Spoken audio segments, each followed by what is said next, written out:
Yo, Forza Milan. I guess you guys can hear me now. I mean, I was not talking. How's it going, Roy? What's up? How you doing? How's everything Pretty going? good. Pretty good. Good start of the season, I would say.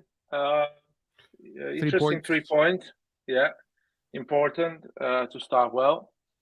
Is Everyone started well this first game of the season, so we needed that 3 point. Uh, Pretty interesting game. We're starting to see a bit of what is Pioli's idea and what he's trying to do with his team. But just want to ask you, how's it going? How's your life in Italy at the moment? I love it. I love Italy, man. It's a beautiful country. Enjoying it very much. Gonna be here for a few more weeks. Then back to hurricane. There was a hurricane that just hit Los Angeles, Really? but yeah. Um, I Jesus. guess I'm lucky. I guess I'm lucky. I'm not there, but yeah. No, I'm liking it a lot over here. It's a beautiful. Are you playing any music there, or just holidays and taking some time off? No, So I'm you're a working. musician, yeah? Yeah, I'm working, but yeah, I mean, it's still great. Football work or music work? Music. Oh, that's nice. That's nice. Um, some pretty good locations to play music in Italy, I guess, especially in the summer, uh, outdoors. But Yeah, anyway, let's talk it's a about lot. Serie A. Serie We A, my man. finally is back, Wow. man. Finally is back. I Serie was A day listening. one is over. Yeah, I was listening to Neschio uh, one day, yesterday or 2 days ago, and I was like, it felt surreal, man. Serie A is back. He was commenting the first games, of the season, and it started a bit like quiet, like not a lot of marketing, not a lot of, you know. It feels like August is a slow week, is a slow month for Italy. Like no one really gives a shit. Like everyone was No, gonna watch the game, but 1 minute before the game started, was still gonna be doing things, by the beach and I chilling. don't. So I gotta be honest with you. I don't see much excitement for Serie A in at least where I'm at or where I've been. It's like it no, doesn't it's even exist. yeah, the hype is really low in recent years. Yeah. So yeah, people like it. Of course, they're gonna watch it, but it's not like, oh my god, it's starting Serie A. There is not that. It's not a dreamland anymore, when everyone is like, oh, let's see our favorite players, the new signing, and everything like that. There's a lot of skepticism around every team, basically. If you think about it, the Juventus fan don't like their team. Inter fan are upset with the ownership that is stingy. Milan fan, I think, are the most excited for the transfer, but still not like you don't know what to expect. And of course, Napoli, I think, is my favorite. I think Napoli will be the favorite to win that this season. We will do the prediction, by the way, Roy, when the international break starts. That will be perfect because we will have 2 weeks of Serie A to analyze every team and give a sort of prediction, because Yeah. I don't think there is any reason to give a prediction without any gameplay. No, I think absolutely it not. makes completely sense after you watch 2 games. You give some interesting prediction. You get a bit of a feeling at Well, least. You're not gonna just flip a coin. You know what I mean? also the rosters can have major changes that can change everything. In these last Exactly. 2 weeks, I'll there's tell no you what. point. If Milan gets a serious striker, I can put Milan up there with the title contender. If we don't get that serious striker, we will be fighting for top four. What I've seen today is uh, a team that is high. We put work rate. We run. We give everything. We Pioli's teams always try to run and give everything. So we need to give credit on that to Pioli and to the guys that played today. But I don't see the quality of a title winner. I'll be honest. I don't No, see no, no way. the determination, the clear vision to go and win the title. I don't see that. That's Yeah.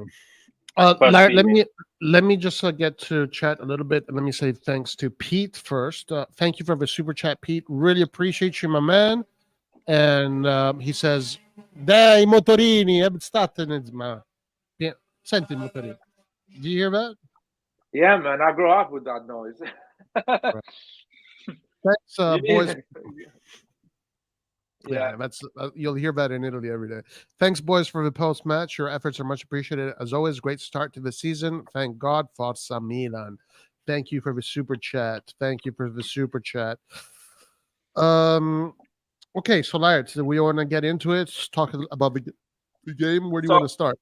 so we're gonna talk about the game, me and you, for 20 minutes, something like that. And after that, I'm gonna open the line. So I'm gonna put the link on the chat. I'm gonna put the link on the WhatsApp groups, Oh and Lord, have mercy. everyone who wants to join is gonna join. And please, one thing I would love to hear from people is just don't, oh, you're taking it personally, you have a problem with the management and blah blah blah. At the end, people are gonna give a football opinion right now. There is no point now to, to say, oh, this player, we didn't bought this and we bought that, is not good, blah blah blah. At the end, we need to judge Milan for the players they are right now. Okay. Listen, Lard, before we get into it, do you want to let's just say hi to people in chat so we just Yeah, remember yeah. that we're Let's here. say hi to Herbert Kipling, Alexander. A few of them that Raul is there as well. Ernesto 888 and Nonso. Nonso, it's been a while, or it's always been there. Oh, he's in and out, in and out. In and out, you know. Edison Sokoli, John Smith, such a you know John everyone's Smith. John name. Smith has a friend of his is a Yeah, professional Japanese player that plays in England. I think, at least that's what he claims. Kamada. You're talking about Kamada. No, someone else. I can't remember his name. Okay. Um, so yeah, I can see people are complaining about a few things. I saw a good point from Roandinho saying that our midfield is not doing the right filter. So we are quite wide open in that midfield, and the opposition finds a lot of space. That was the shocking thing for me of this game. That Bologna, which is we still, I don't know how to allocate Bologna in this Serie A because it's just the first game, and I don't want to pretend I'm an expert of lower teams in Serie A. But if Bologna can go run so easily to us and create so many chances, as you can Oh my see, lord! 17 shots, five on target, but 17 shots. If Bologna can create so much chances and go so quick on transition to us, that is scary because a better team is just gonna exploit those chances and win the game basically. So it's a bit concerning that the midfield, good on the ball, off the ball, really a lot of space. What do you think Yeah. about that point? No, I think it is concerning. I mean, at the end of the day, like Bologna lost some very big players. It's not a team that I mean, they're going to probably be fighting between that 17th, 12th spot, somewhere between there, maybe. Um, yeah, possession. They had more possession. They had more passes. They had more passing accuracy. They had more shots. They had less. They just had one less shot on target. Yeah, these are stats, and you could see the game. I think the issue remains that it just takes a lot of time before you can create a system that is waterproof. It just does not happen in a few months. Um, it just takes time. We can rely on moments of brilliance right now because we Yeah, have players with a lot of talent. But as far as the system goes, before we see a really solid system, I think it's going to take a while. I was that expecting us was to win, but I was expecting us to play a little bit better. I'll be honest with you. no. I was expecting this game. I'll be honest. It was really ugly the second half, especially the beginning of the second half was ugly. But let's be honest, there is millions of reasons for Milan to play ugly football. Just finished of the preparation, the heat, the new players, away from home. the energy that Bologna will put, that extra mile they will run against Milan instead of against Empoli or any other team. So they need. So there is a reason why we didn't play well. There is multiple reasons, but the fact that we are so sloppy, I don't like that.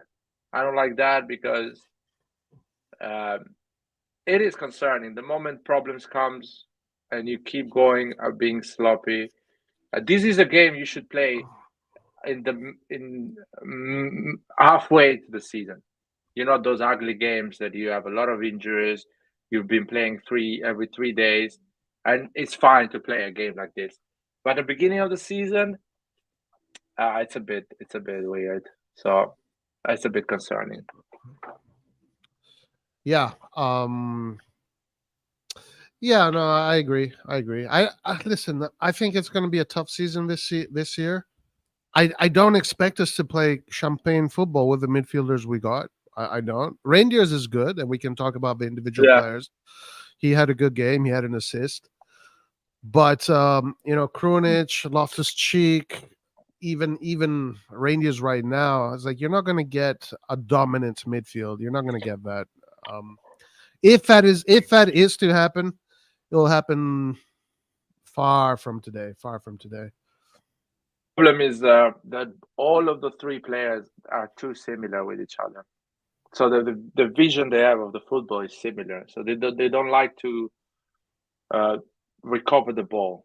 We don't have a guy that can recover the ball Yeah, that's a big offensively. issue. And no, Larry, you're right, and that is definitely reflective of the stats. We don't have any players that are big on ball recovery in the middle, and you can see that in the stats.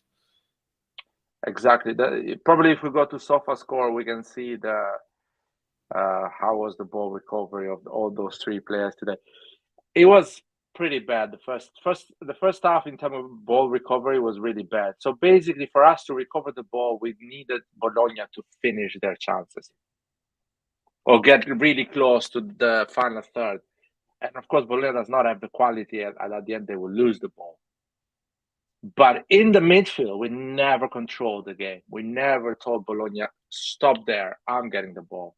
I'm keeping the ball." So they are too similar with each other. I see Benacer improving a bit the situation as a midfielder to recover the ball. I don't think is enough. Oh yeah, but Uh, we're not going to see him till January. yeah, next year we will see Benacer. So for a big chunk plus Champions League, we will not have Benacer. So it is concerning. I think if we keep going like this, we will concede a lot of goals against big teams, unless we change approach, unless we sit back, we wait for these big teams, the Napoli, the Inter, we wait and sit back and we go on a counter. That is different. Of course, we can do something. We play it like this, but if we play face to face, we will concede. Yeah. So overall, I'll give the game maybe 5.5/6. We did get the result. That's what matters. At the end of the day, the points is what we need in order to have a successful season. Of course, the most important thing to me, at least, is getting the points from the smaller teams. That always seems to be a problem. So I'm happy we got the points. I'm happy Pulisic got scored. I'm happy Reindeers got an assist. It's good for them for their growth. But yeah, I think we both agree that their overall play what was not. It's not deserving of the name of Milan. All right, Lart, should we look at some chats here and see what they got to say before Yeah, we let's invite go with the everybody? chat. Let's go with the chat. And meanwhile, if you find anything interesting, I just want to say Giroud had a good moment during the game. It just after the goal and like a bunch of link ups, like literally two link ups, it did nothing during the game. It was just he's good for Okay, the yeah. small teams. He's good for the Yeah, small he, teams, he of got the course. goal that he needed. He got the goal that he needed. So let's see. He had 31 touches, accurate, only 13 passes out of 20, 65%. So he did make some mistakes. He did have one key pass, ground duels. He won 3 out of 5. He lost 11 balls. He did have one tackle. He had a normal performance as a center forward, but he got the goal, and that's what matters. And he also got He will the always highest rating get goals. after McMahon. Pulisic. Yeah, as long as he gets that goal. I mean, Say again? Rafael Leao got No, a Giroud. Giroud got the highest rating. Giroud will always Yeah, find a way to score against these teams, especially when when you have more quality than these yeah. teams. And, It's and if his service is right, he'll score. Today he got the right Yeah, but service. he needs tap ins. He doesn't score. He had a great chance, Oh but yeah, he yeah, for wasted. sure, for sure. He, he's never, he's not that kind of player. He's a tap-in player for sure. Um, um, okay, what did you think of Christian Pulisic's performance? Work rate, a lot of work rate. It was a good. He ran a lot. He sacrificed a lot. Good goal quality, I would say, on the goal.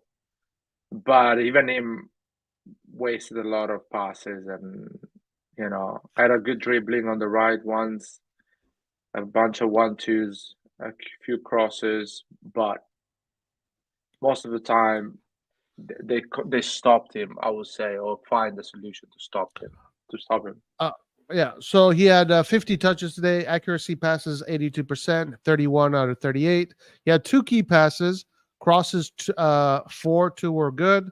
Ground duels 4 out of 4. So he did win 4 out of 4 ground duels. That's pretty good.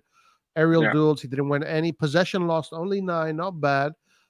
Clearances 1, interceptions 1, tackles 1. These are pretty decent numbers for Pulisic. I'm going to maintain my controversial take that everybody hates me because I keep on saying this, but I think that Pulisic is going to be the starter on that right wing. It's not going to be Chukwueze. I think that it's going to be Pulisic. Yeah, I think Big, Pulisic is more like a purely player. He gives more quantity yeah, than yeah. Chukwueze.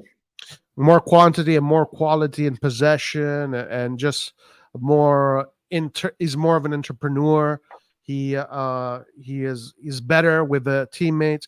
Maybe Chukwueze, if he grows more and he gets that match fitness. Pioli did say that he doesn't have match fitness right now, but I think that overall Pulisic will be the starter in this team, and he'll be one of the leaders of the team too.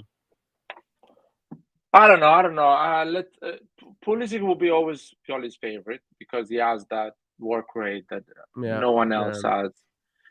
But let's see, because he's quite injury prone. So if he gets an injury, it will be out of the pitch for a bit. So you don't know. You don't know. He needs consistency. He needs to play every week to get at that level we know about him during the Borussia Dortmund time. So let's yeah, see. yeah, Let's see. When the for sure. cold comes, when the games start matter, Serie A becomes ugly, and That's right. we need to wait for that. But it was a good debut for Serie A. All right, let's check out Tijani Randers. Look at his stats. Very good. Touches 36. I would say that's not great. You should Yeah. probably more. But 27 out of 27 passes, 100% accuracy in passes. Key passes, he had the assist for Leao when Leao hit the post, and he had the assist for Giroud when Giroud scored. Crosses, 1 out of 2. Big He chances had a, created, 1. Yeah, go ahead. he had a great pass to Giroud as well on the second half, and Giroud didn't do anything with that ball. I don't know if you Yep. remember. Yeah, Uh, I don't right now, but yeah, I think the diagonal. Yeah, the Giroud just yeah, tripped on the ball. yeah, exactly that one. Yeah. Shots blocked 1, dribbles attempt 1 out of 1, ground duels he did win 2 out of 4, and that's where the problem is. Possession lost 3. That's pretty good. Pretty good. Only 3 possessions lost. Overall, a good debut in the Serie A for Tijani Rangers. He got an assist, 100% passing rate. Just not enough quantity, like that's the issue. I'll say maybe on the three midfielders, probably is the one that you'll require less quantity. Probably is the one. Uh, I think Pobega had a good game in terms of quantity. He recovers three balls, uh, and he created a few moments when he broke the lines. From the defense went straight to the attack, starting some counters. So I can see a more balanced midfield with Pobega instead of Ruben Loftus-Cheek at the moment, because Ruben likes to go forward like Tijani. He doesn't really I agree with you. Stops the game a lot. That's my feeling what I saw on Pobega in the last I 15-20 I minutes. did think he looked better than Loftus Cheek. I also saw that. I think he And probably should be starting right now. Yeah. if Ruben does another performance like today, probably Pioli will put Pobega. What did you see from Samuel Chukwueze? Well, he played like what, 15 minutes, 20 minutes. He didn't do a lot. There was not enough time. He didn't got a lot of balls. He gave me like I've told everyone, he gives me Casti vibe, man. He's too light, too left footed. He's the only left foot, and Yeah, he needs I space. Doesn't know what to do when the space is tight. He just does a simple pass. like. I think the biggest problem with Chukwueze is that you know they were very good at the journalists, the media, and all of this shit. They're very good at selling you sold cars and all this crap. People think that Chukwueze is going to get the ball. He's going to take on three players. It's going to be he is Maradona. They think he's Messi, and but the reality is that he's not. He's a normal player with some brilliant moments. That's it. That's all it is. He's a normal player, and sometimes he has some brilliant moments. Um, so that's I for example today I saw him very timid. He's not very courageous on the ball. He likes to pass back a lot. He had 6 possessions lost. He passed the ball 8 times. 3 were successful. Had only 12 touches, but of course he only played 17 minutes. We have to see what he looks like in a full game. I think the perception of Samuel Chukwueze is what's going to hurt him. I think maybe I'm wrong. We'll see. Yeah, expectations are really high. The way people are talking about him is, it looks like he's gonna be insane. He's a dribbler and things like that, but it doesn't look like that. What I've seen so far, he's out of form, so it will take probably will be in a good shape after the international break.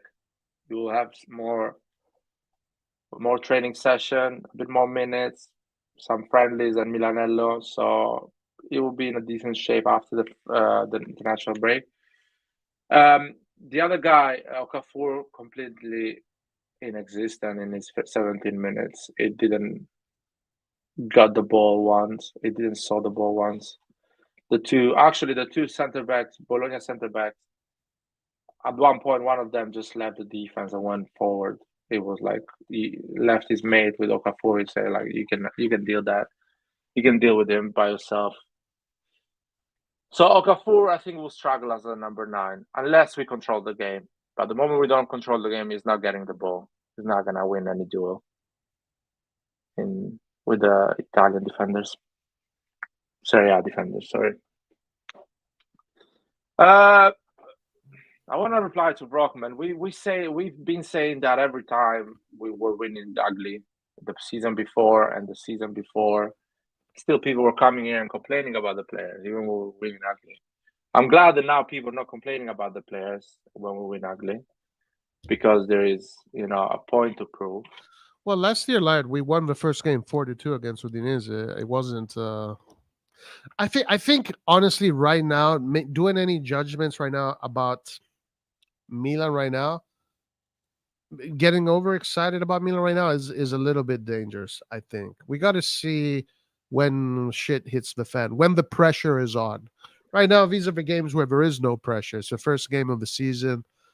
All teams are still trying to figure out how they're playing. Some teams are more forward than others, and it's evident. It is evident. I saw Juve Udinese. Juve is miles ahead of Milan right now. Evident. It's easy to see. I think Napoli also. I didn't see Inter. I saw highlights. I didn't see the full games. I saw the Juve full game, and to me, Juve looks like a team that is already ready to get the job done. Juventus is one of the title contender this season. Juventus and Napoli, and probably Juventus in more than Napoli because honestly, they are playing one game a week. They are playing one game a week.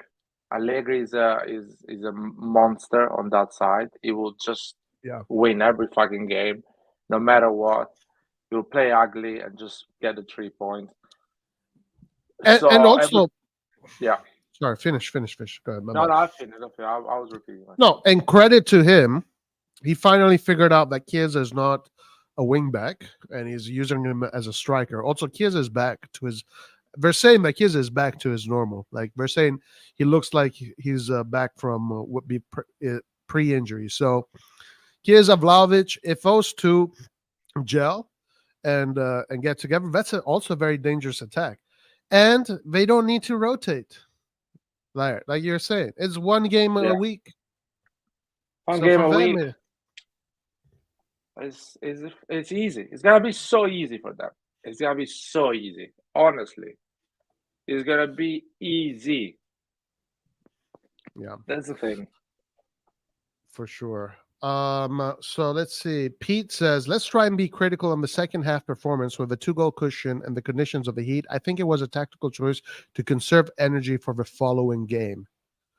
Maybe, what do you think? Do you agree with that?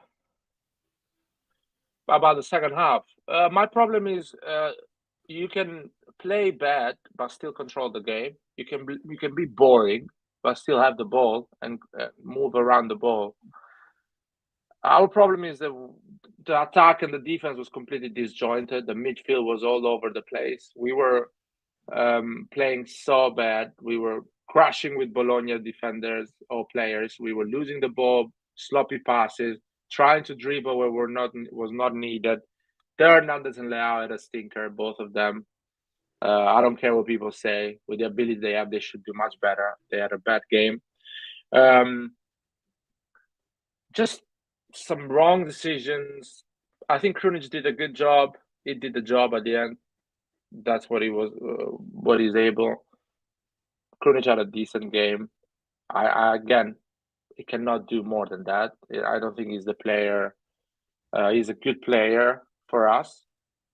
He's a good squad player. He can help you on games like this, even big games as well. He can help you, but he's not going to provide you that performance that allows you to control the game.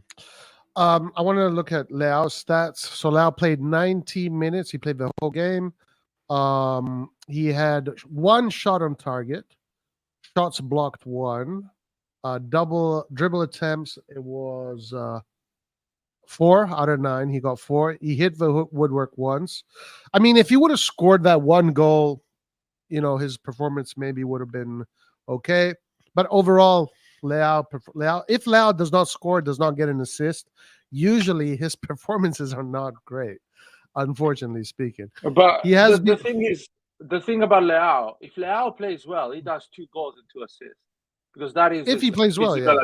If that is his physical abilities. If he actually makes the right decisions, is focused and plays well, Milan wins 4-0 because he's too good for any player in the league. He is too good.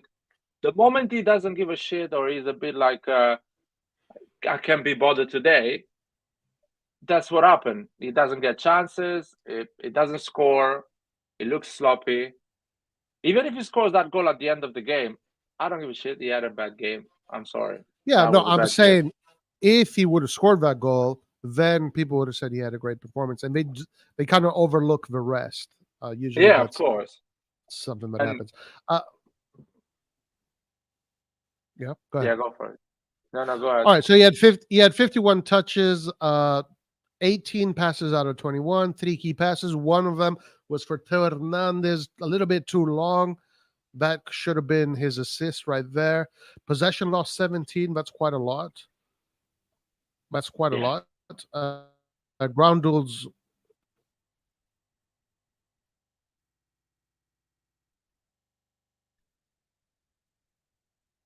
Roy, you lost your connection.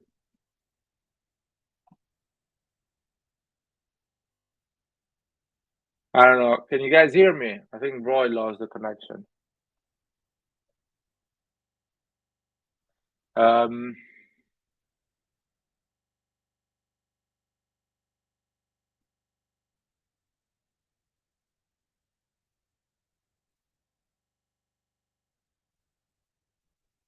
anyway, let's see if Roy comes back. Uh, uh, uh.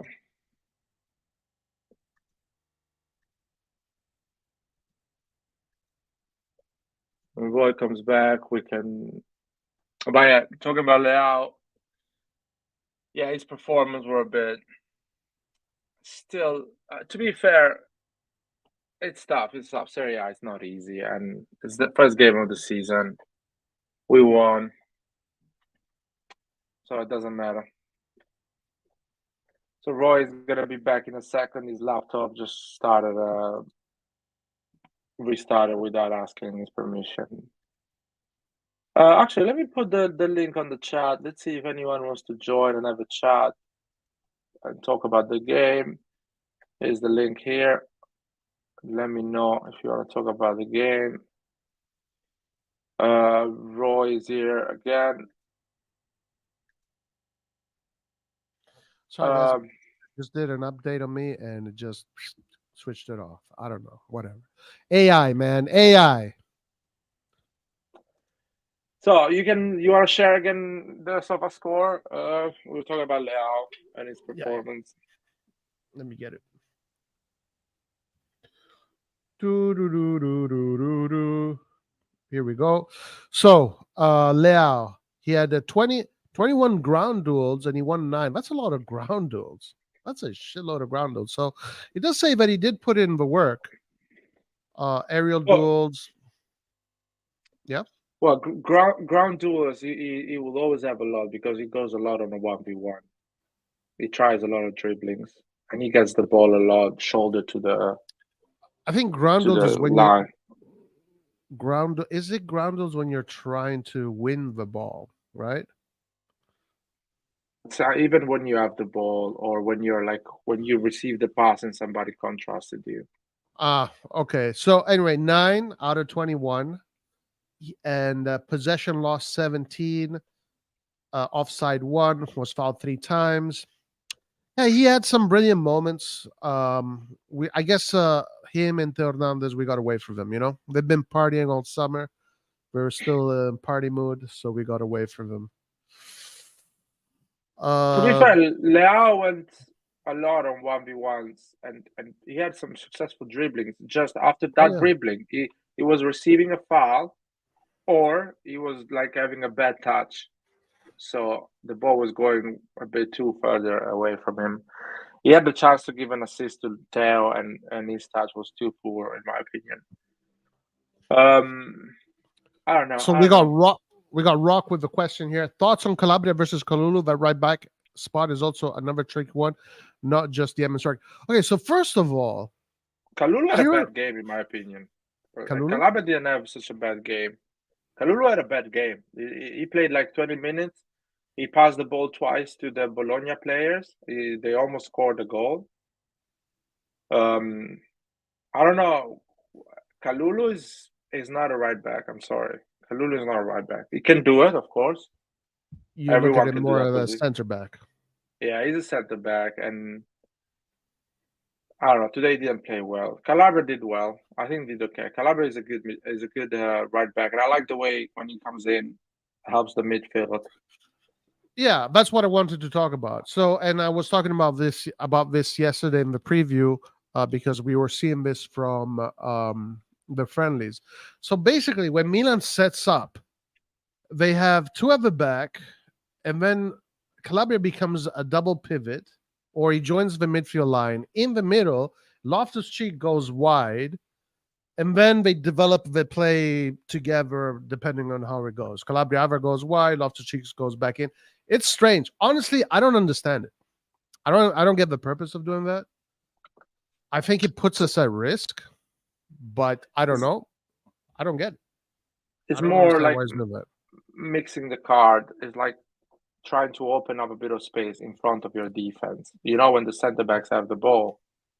Yeah, he's If trying to if you take don't, away the players, right? yeah, if you don't do some movement, they will not find the space for that ball. It is Yeah, it makes sense because that movement helps have more space for the pass for Pulisic or who is on the right side. In some ways, Hernandez does it in a dangerous way because he always goes for these runs and dribblings and he loses the ball.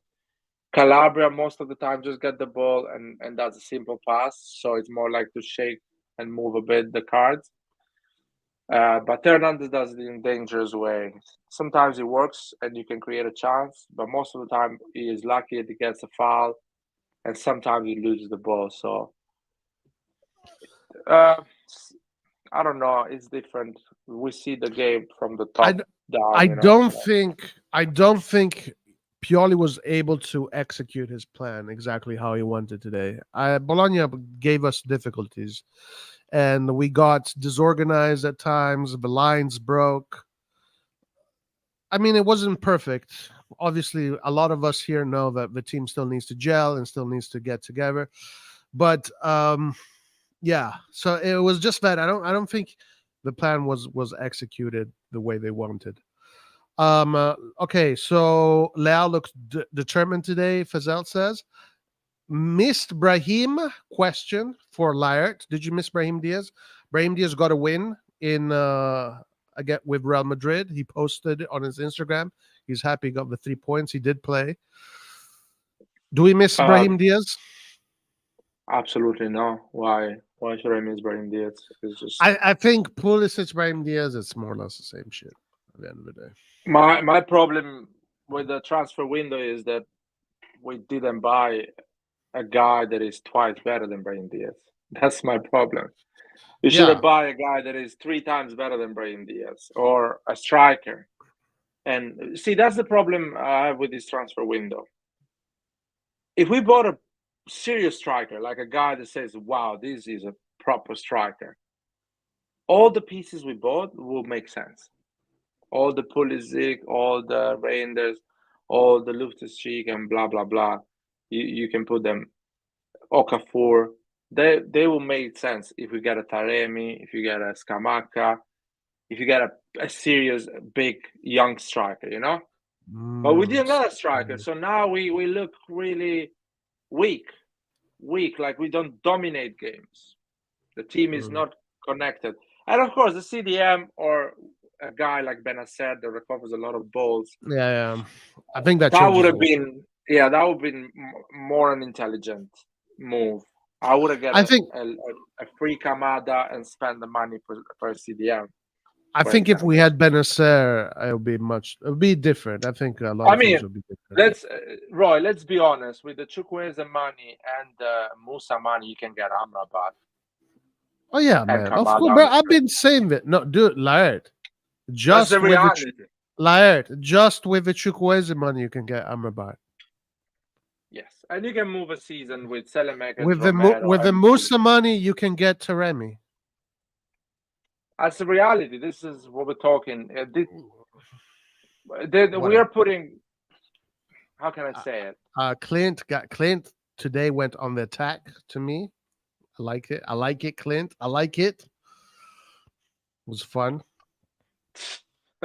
I'm not following the chats. It's really hard to follow the The chats. chat.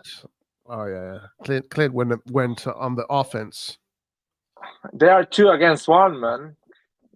Can you handle it? Paul as well is Oh there. my god, dude. Between Paul now Clint is in there too. Paul, Clint, Red John. No, It's Red John is a disaster. Red John is a hoe. Red John is a hoe. John is a hoe. Damn. He doesn't John is show a up.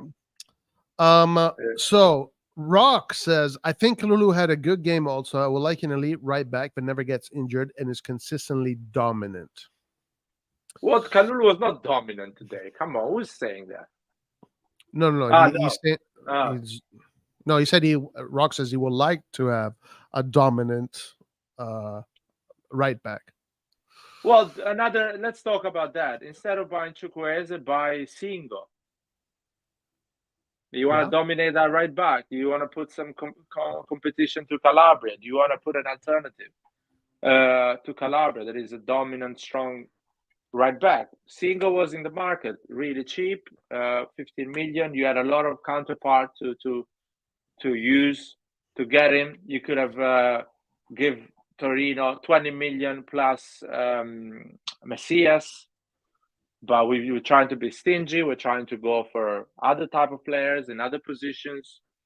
The reality is that you need to have a solid defense, a solid midfield, and whatever is up front can work. I want to know. I want to know, Rock. Give us some names. Who do you think would be good? The right back has to go mid because we don't have a proper CDM. But it's more in the possession. It's not in the defensive posture. The right back is in his position. It's in possession that he goes in that role. So I don't know. Can I say something about the right back? Our right back suffers a lot because our midfield is not giving any filter. Honestly, man, the ball goes from right to left, and Calabria is on a 1v1 out of nowhere every fucking time. There is no filter on him. No one helps him.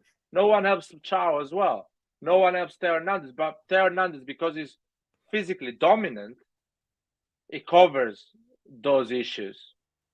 And Fikayo Tomori is physically dominant on his side as well, covers those issues. But the reality is that we don't have a midfield that filters properly, so our right back doesn't need to suffer so much. You cannot let. There is no reason, even if you have a dominant right back, you cannot let your right back be always on a 1v1, even against Bologna. You should not allow things like this. That the ball moves easily, quickly from the right to the left for a counter on a 1v1. Because Calabria who's not covering? The midfield in general is because I'll give you an example. Let's say the ball on that side is Loftus Cheek. But yeah, let's make an example simple. Actually, if you watch the game, you will see it quite often. So let's say the ball is on Leao's side. The Bologna team will do some passes and quickly from that side go to the middle, and from the middle go to Calabria's position. Pass the ball to the guard. They will go on a 1v1 with Calabria. Now, if you allow that, that means Reinders, Krunic, and Loftus Cheek are not compact. They are not covering the pitch properly, and they are not contrasting. They are not challenging the people that have the ball in that midfield. We've seen that against Inter in a semi-final of Champions League, how Di Marco, the ball was moving from Barella to Mkhitaryan to Di Marco that was going on 1v1 with Calabria. And everyone was blaming Calabria because was not able to contrast the 1v1 against Di Marco. Dude, but in those situations, the guy that has the ball will always have an advantage. And Calabria or whoever is going to be in that position will always be in disadvantage. We need to stop that from the beginning, not allow the ball to go so quick from the right to the left on a 1v1 with Calabria. We should stop that. Not let that happen. Second thing, on Theo Hernandez, that happened less for the simple reason that Leao, being on that side, brings more concern to the right wing of opposition. So that's why they don't go on 1v1 with Leao, because they have to take care about they don't go on a 1v1 with Theo because they have to take care about Leao. So that's why they don't go so aggressive. So to limitate that problem, you need to put proper midfielders right there. You need to put the Tonali, the Benacer, the Kessie, whatever, the You can name those. The Amrabat. Tonali. You need Oh, those wait, guys hold on, around. hold on, Larry. Hold the phone. We need an apology from you. Pulisic is playing well. Um, no, I thought Pulisic did all right. Listen, I'm expecting Pulisic to do his job. I'm not expecting him to be a phenomenal player. I'm expecting him to be a normal player that is going to do his job. But I'm repeating it. I think he's better. Yeah, I think he's going to be the starter on that wing. So just be ready for that. That's all I'm saying. Sorry, Larry. Go ahead. No, we're not getting. No one is getting apologies because someone is playing good against Bologna, man. Are they get any Hold the apology phone. after Brahim Diaz dominating against Napoli in Serie A? You're not gonna get you're not gonna get an You apology got because you got attacked. Pulisic. Yeah, I don't care. No. Wait. I don't understand this comment. We wouldn't have depth if we bought Amrabat and Taremi instead of Chuk and Musa. How? Yes, We already yes, we have would have that. Pulisic and Romero on the right. Yeah, Amrabat would just be a midfielder, a defensive midfielder instead of Musa. Taremi would be an extra center forward. exactly. And by the way, that's not true. Today, Chukwueze played 15 minutes the way Selemakers would have played those 15 minutes. Oh, Lart, don't say that. Don't Well, say that's the that, Lart. reality. I'm sorry, man. That's the reality. That's what Bro, I've are seen you from want to him. start a war? Larry, you want to start a war over here? Dude, I don't want to start a war. People needs to go and check again those 17 minutes and tell me what he did more than what usually Selemakers does on the last 15 minutes of the game. That's the reality. Hey, let's say, So, hey, thank you, Lit Talk. Really appreciate you, brother. Thank you, my man. Lit Talk, been with us for a long time. Appreciate you. thank you, man. Who is the next Reese James? That Fresnada looked good. He's not coming anymore. I read that he's not coming. Frimpong can be revived. I think Kalulu, if given trust, and the keys to right big would develop the necessary qualities. Offensively, I don't see Kalulu being a top level offensive fullback. I don't know. I mean, I don't know. I mean, at the end of the day, Dude, I Reece know. James is getting injured every fucking week. The Chelsea is conceding goals right and left. Stop with this Reece James as a dominant right back. He is good on the ball, but he's not dominant Oh like people think. shit! The reality is the man has been injured for the last 2 years. Every week gets You injured. you pissed him He off, got Rock. injured again. He got injured again. Reece James got injured again. The other one, Trent Alexander-Arnold, is fucking. He forgets to defend. Even when he's not on a 1v1, he just forgets his man. The man runs behind him. He forgets he has to defend. The only good right backs are the one Napoli has. He is a solid one. He is extremely solid. And again, he has Di Anguissa Lorenzo. that Di Lorenzo. Di Lorenzo. And he has Anguissa and all that midfield that helps him, Lobotka, that covers him a lot. That's why he goes up and down and defends as well. He's a good defender, of course. Plus, he has a good midfield that creates a great filter. And again, he couldn't stop Leao on a 1v1. Leao did whatever he wanted, and we won that game. So it's not so What easy other like people think. Okay, aside from Singo, what other right backs are there in Italy that Milan could snatch up? I don't know. If you don't think of any, I can't think of any right now. If anybody can think of them in the chat, specifically in Italy, not anywhere else. I'm just curious. For me, Singo would have been a no-brainer because he can play even as a right wing.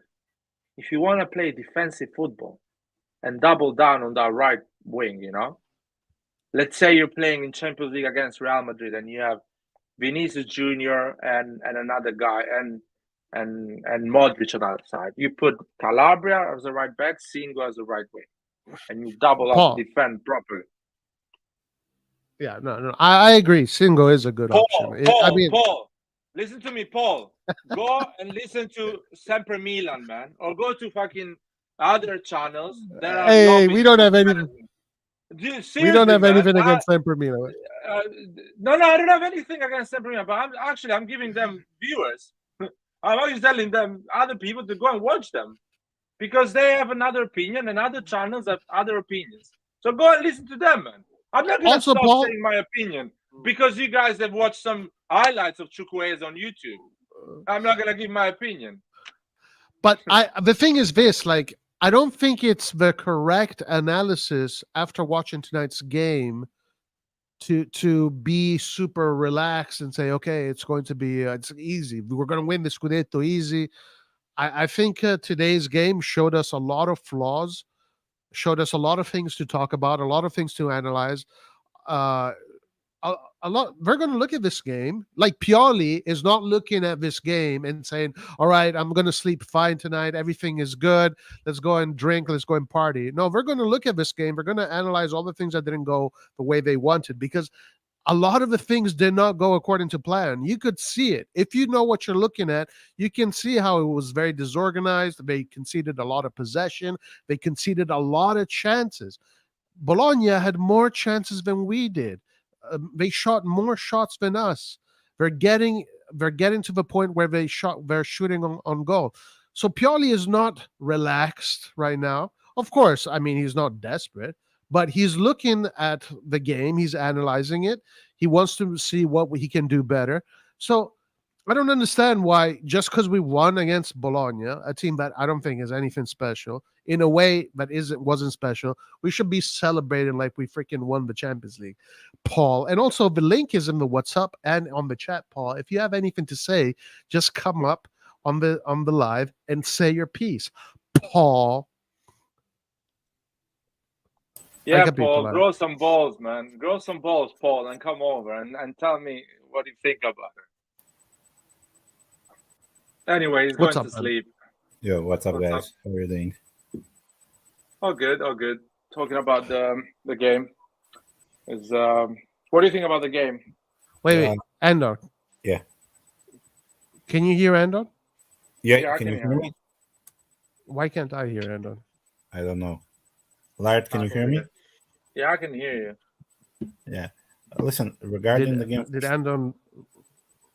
I don't know why you can't. All right, just go ahead, talk. Let me figure this out. I'll be right back. What's going on? Yeah. Regarding the game, first of all, it's the first game of the season, and we have a completely new midfield. So all the problems that are showing up, they're normal to show up right now. Nobody expects them to play perfect from the start. Nobody's saying we're going to win the Scudetto. Nobody's saying that we are perfect. But what's good, we got the victory. That's what's important. And yes, Bologna had their chances, but also because we put the stop after the 30 minutes. We were 2-0 up and we let them play. I don't like that. We shouldn't have done that. We should have pushed for another goal, but in the end it worked. But still in the team you can see what are, let's say, first of all, the three positions, or two, let's say two, because Giroud scored a goal. Let's not take the striker position, but the two positions that we need to improve a lot. First of all is the right back, because when you watch the game, you can see Bologna was constantly attacking that right side. And most of the chances they had, they were on the right side. But that's not just completely Calabria's fault. It's also a point that we don't have a classic CDM. Krunic is not a classic CDM. Yeah, he can play a game or two there, but he's not that defensive solidity and muscle that we need. We need somebody with muscle. We need somebody to recover those balls. We need somebody more defensive. Another thing also, I don't like what Tomori is doing. He's doing the same thing as he did last season. He overcomplicates when he has the ball. He tries to be technical. He tries some passes. Sometimes they work, but often he also makes mistakes with those passes. He puts the team into a vulnerable situation. He needs to stop doing that. He needs to play a little bit more simple game. He needs to do simple passes, or if he cannot make a pass, just clear out the ball. Don't put your teammates in a position that will damage you. Those are the things that were negative. But what's important, we got the 3 points. This was one of the more, let's say, not easy game because no game is easy, but one of the easiest games that we're gonna have in the first 10 rounds. We got 3 points. We got a clean sheet. That's a very good starting point. So also another couple of players that played good. Pulisic played good. He scored that goal. He showed why he was bought. I'm not saying that he's gonna score every single game or he's gonna play every single game like that. But again, he did what he was brought to do. Because last season we were missing those kind of shots outside the box. Not a lot of people shot the ball like that. And this season we have more players that can do that. We have Pulisic, we have Ruben Loftus can shoot the ball, Theo can shoot the ball, Leao can shoot the ball. I think even Rangers can shoot the ball. And that's another thing. Although Rangers didn't make a ton of passes, but from start you can see that he's an excellent player. He's calm, he's collected, he makes the right decisions, and his passing is very good. The players that worried me the most, but I think they're still sleeping, are Theo and Leao. And that's another good thing. We won a game in which Theo and Leao were completely shit. When is the last time that happened? Usually when they play shit, we cannot do anything on the field. So this time we had somebody that can take over the pressure and actually can do something. And yeah, and another thing, we cannot judge still on the substitutions on Okafor or Chukwueze because they got like 50 minutes in a game that in the second half we just let Bologna play. And another thing, you cannot play a technical player like Chukwueze with Pobega on the right midfield spot. We need somebody that's more savvy with the ball so he can connect. But they will play. Wait. Pobega had a better game than Chukwueze. He was most yes, but he's not that type of a. Listen, he's not that technical type of a player that can do 1-2-1-2. Pobega was doing. He scored even a goal doing 1-2s in Champions League. He is good at going in the box with 1-2. He's not that type of a player to play on that position. He's just not. Man. We need some more technical. We need more technical savvy player, faster midfielder to play on that position. So Chukwueze can make combinations with him. I'm not saying Pobega is a bad player. I'm just saying. I think you're finding excuses, man. Chukwueze could have done something even with Pobega on that side. I don't think that is a good excuse for Chukwueze. I think he just had 15 minutes. I don't think it was because Pobega. And Chukwueze has been with the team 2 weeks. He hasn't had he wasn't on the tour. We got him a little bit later. He's going to contribute. He's going to produce. But it will take some time. Till then. What are you expecting from Milan this season, Andon? That depends what we do till the end of the Mercato. But what are you expecting in general? With this team. With this team, we don't make a move. If we don't make a move, I'm 100% sure that we're going to get a top 4 spot. But I'm not 100% sure. Yeah, but I'm not 100% sure that we can fight for the title yet with this team as it now, because there are some flaws. I heard what you're saying. I was on the phone. I mean, it's a lot of good things. Everybody is perfect and all of that, but not everybody is perfect. I would relax because again, Bologna is a team that is in a lot of trouble. They lost a lot of their good players. They still need to figure things out. They played okay, but I would wait to say all of these things maybe by game day 10 to see whether or not Pulisic is really the player that we think he is, Rangers, blah, blah, blah. Because we have Torino, which is going to be much harder than Bologna. Roma is going to be much harder. Inter is going to be much harder. Then we have Lazio. Verona should be easy game. I think Verona should be an easy game. Less calculations for Verona. And we have Lazio. Then I think we have Juventus. Everything in 10 games. Listen, first of all, so all I'm suggesting is I wouldn't go as far as saying everything I saw today is perfect for what we need. I'm just saying, let's wait and see. But I didn't say that. You didn't hear me the first part when I spoke.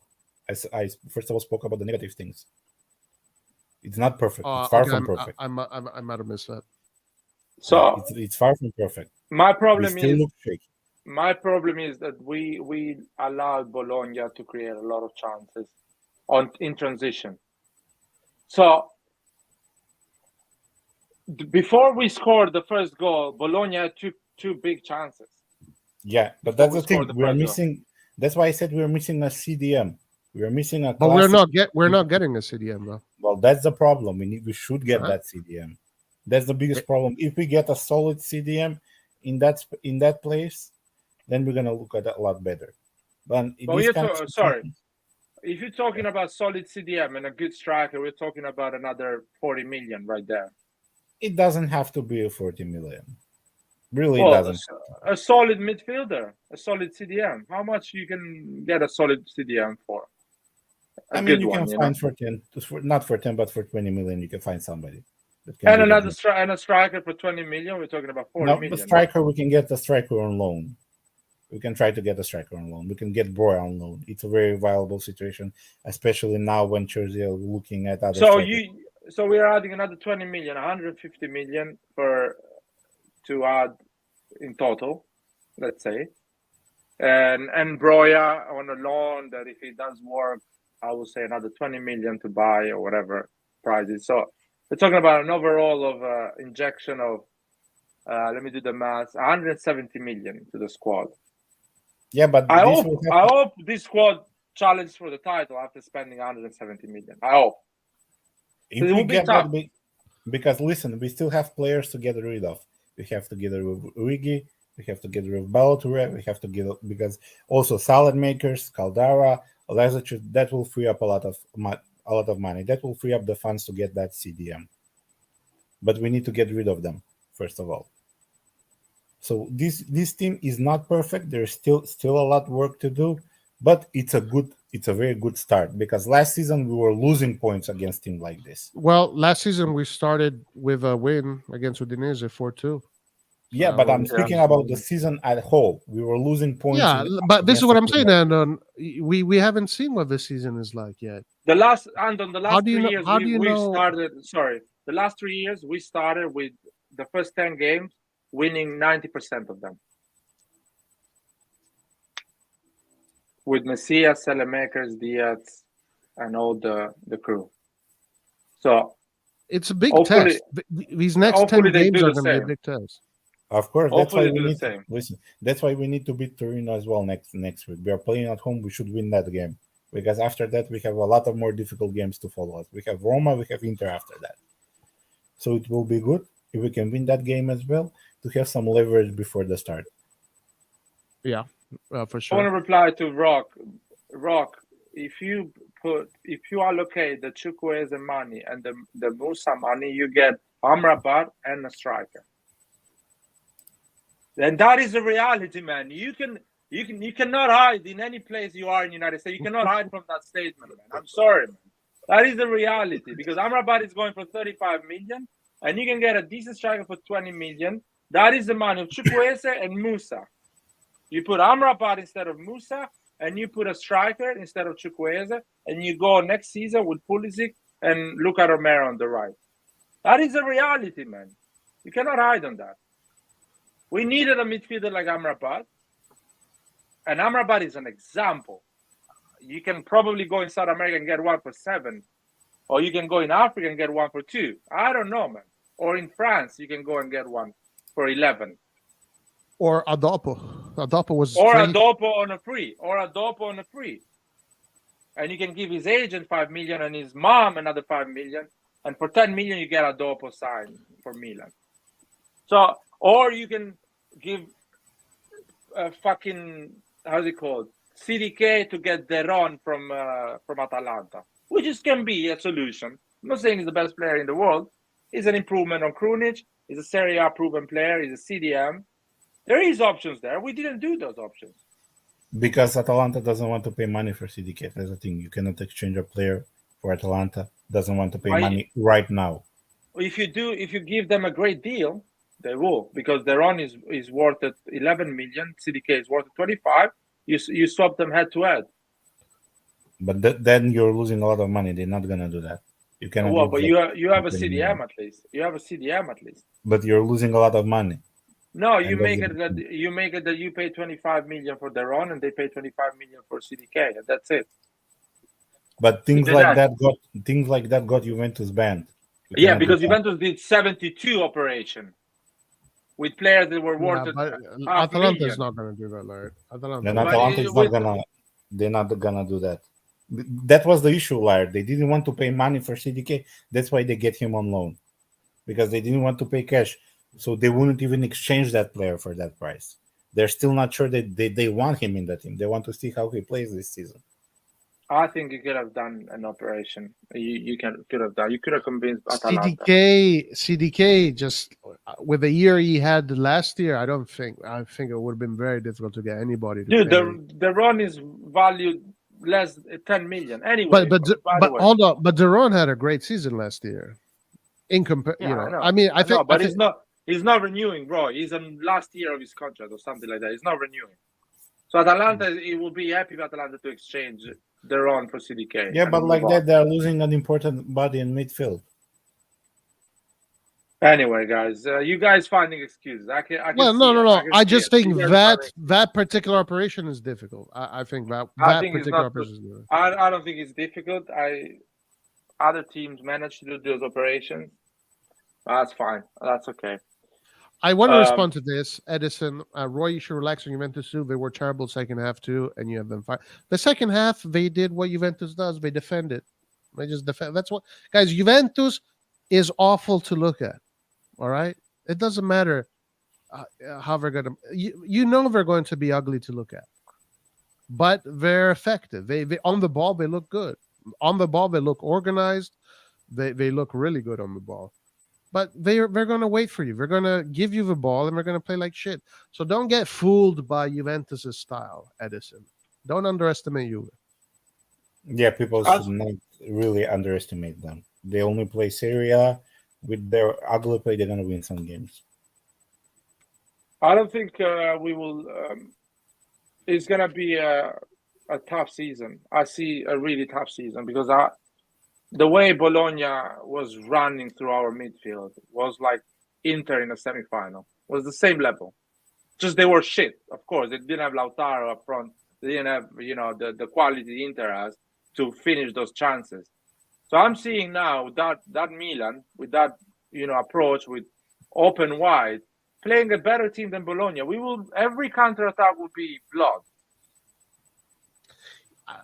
It is a little bit worrying. I mean, why is Bologna getting to our goal 17 times? 17? Hold on. Let's just to be sure about something here. Let me just check something. To you, if you want. Here we go. 17 shots. That's a 54% possession. Let's see the other teams vote because maybe it's balanced. Maybe it's balanced. Which other teams? Like Juve Udinese. Let's see what Juve Udinese look like. Because maybe they concede a lot too. I just want to see. Can you just click on that game? Oh yeah, sorry, but I don't know. I honestly don't know. Juventus, because Juventus maybe sit deep, so that's the thing. That's right. We don't sit deep. I'm okay if we sit deep and we let the. See, Juventus even worse. 18 shots. And possession, Juventus has more possession because Juventus sit deep.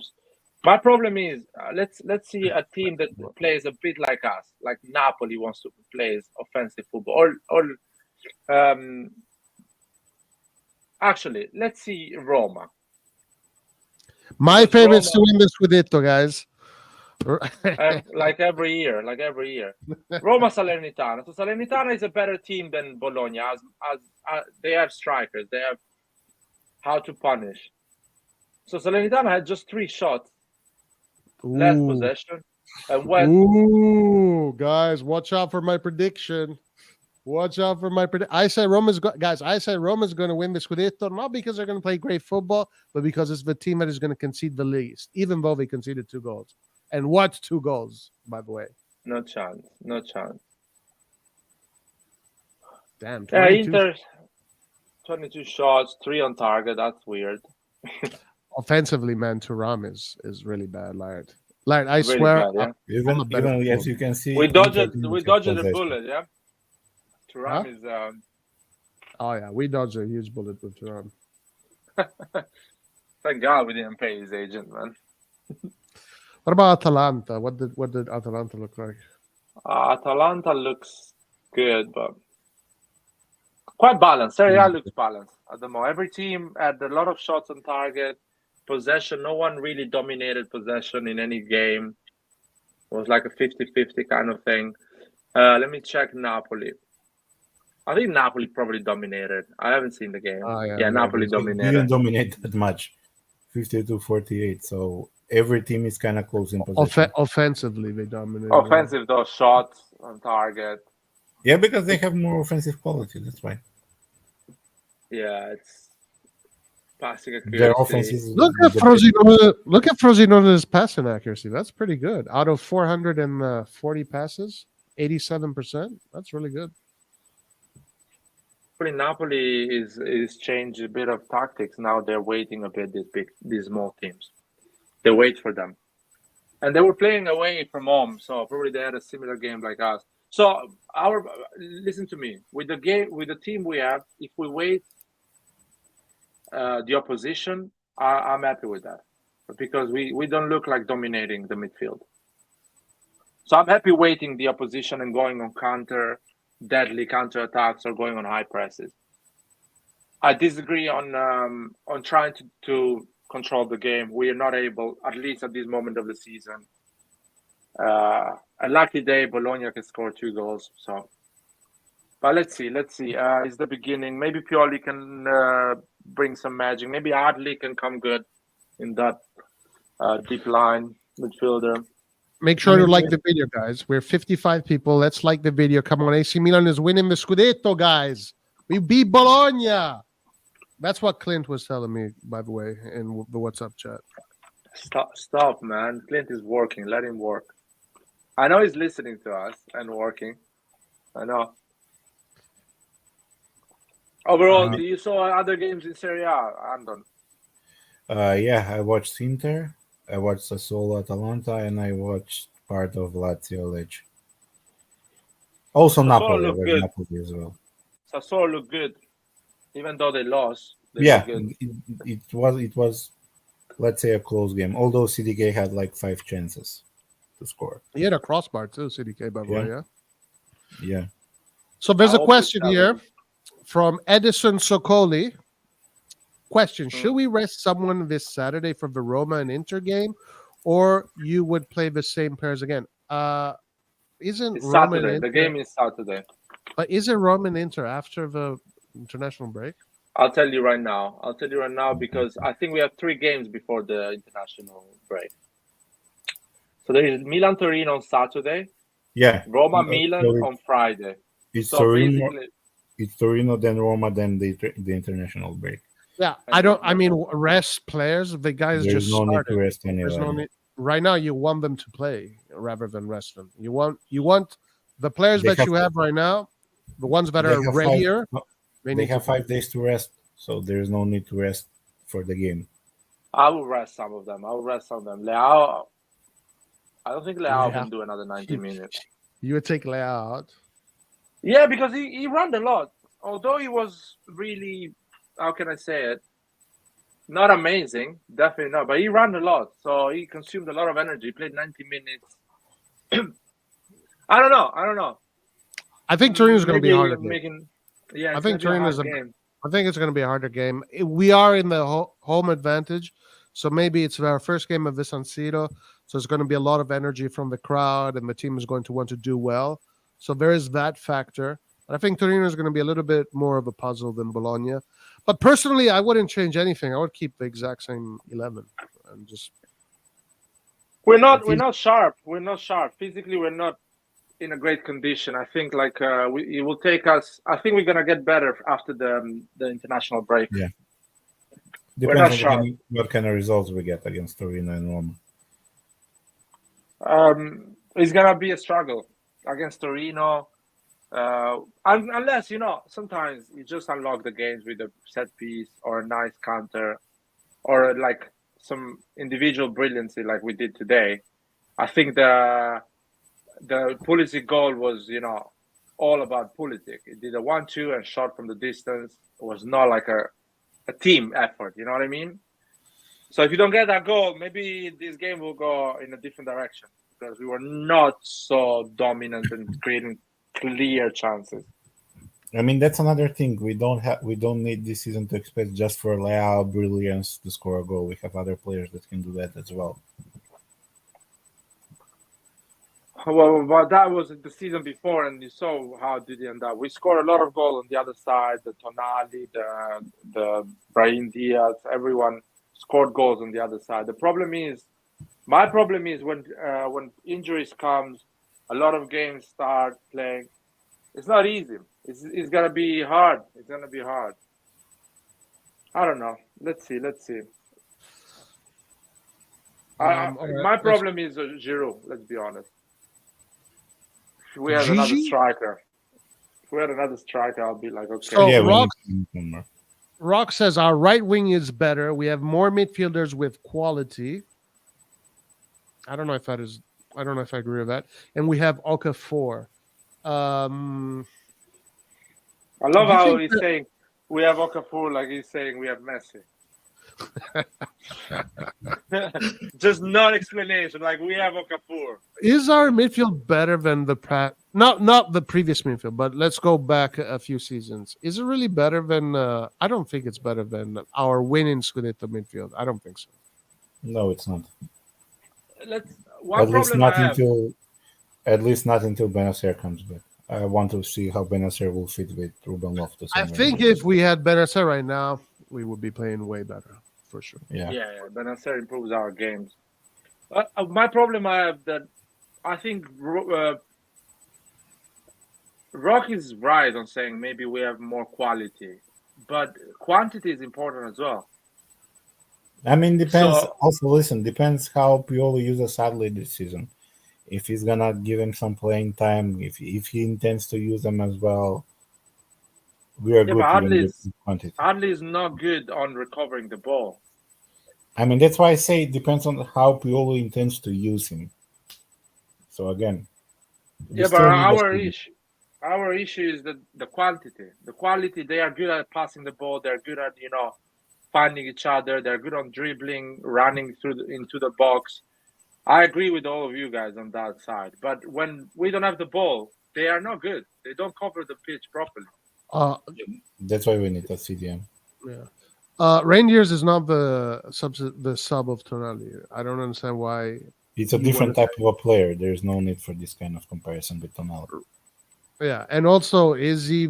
I mean, from what they do different things. I don't know if he's better. We will find out. Tonali. Maybe Musa brings a bit of quantity. Maybe the guy is energetic and is good at recovering the ball. But Musa is also more offensive than defensive as well.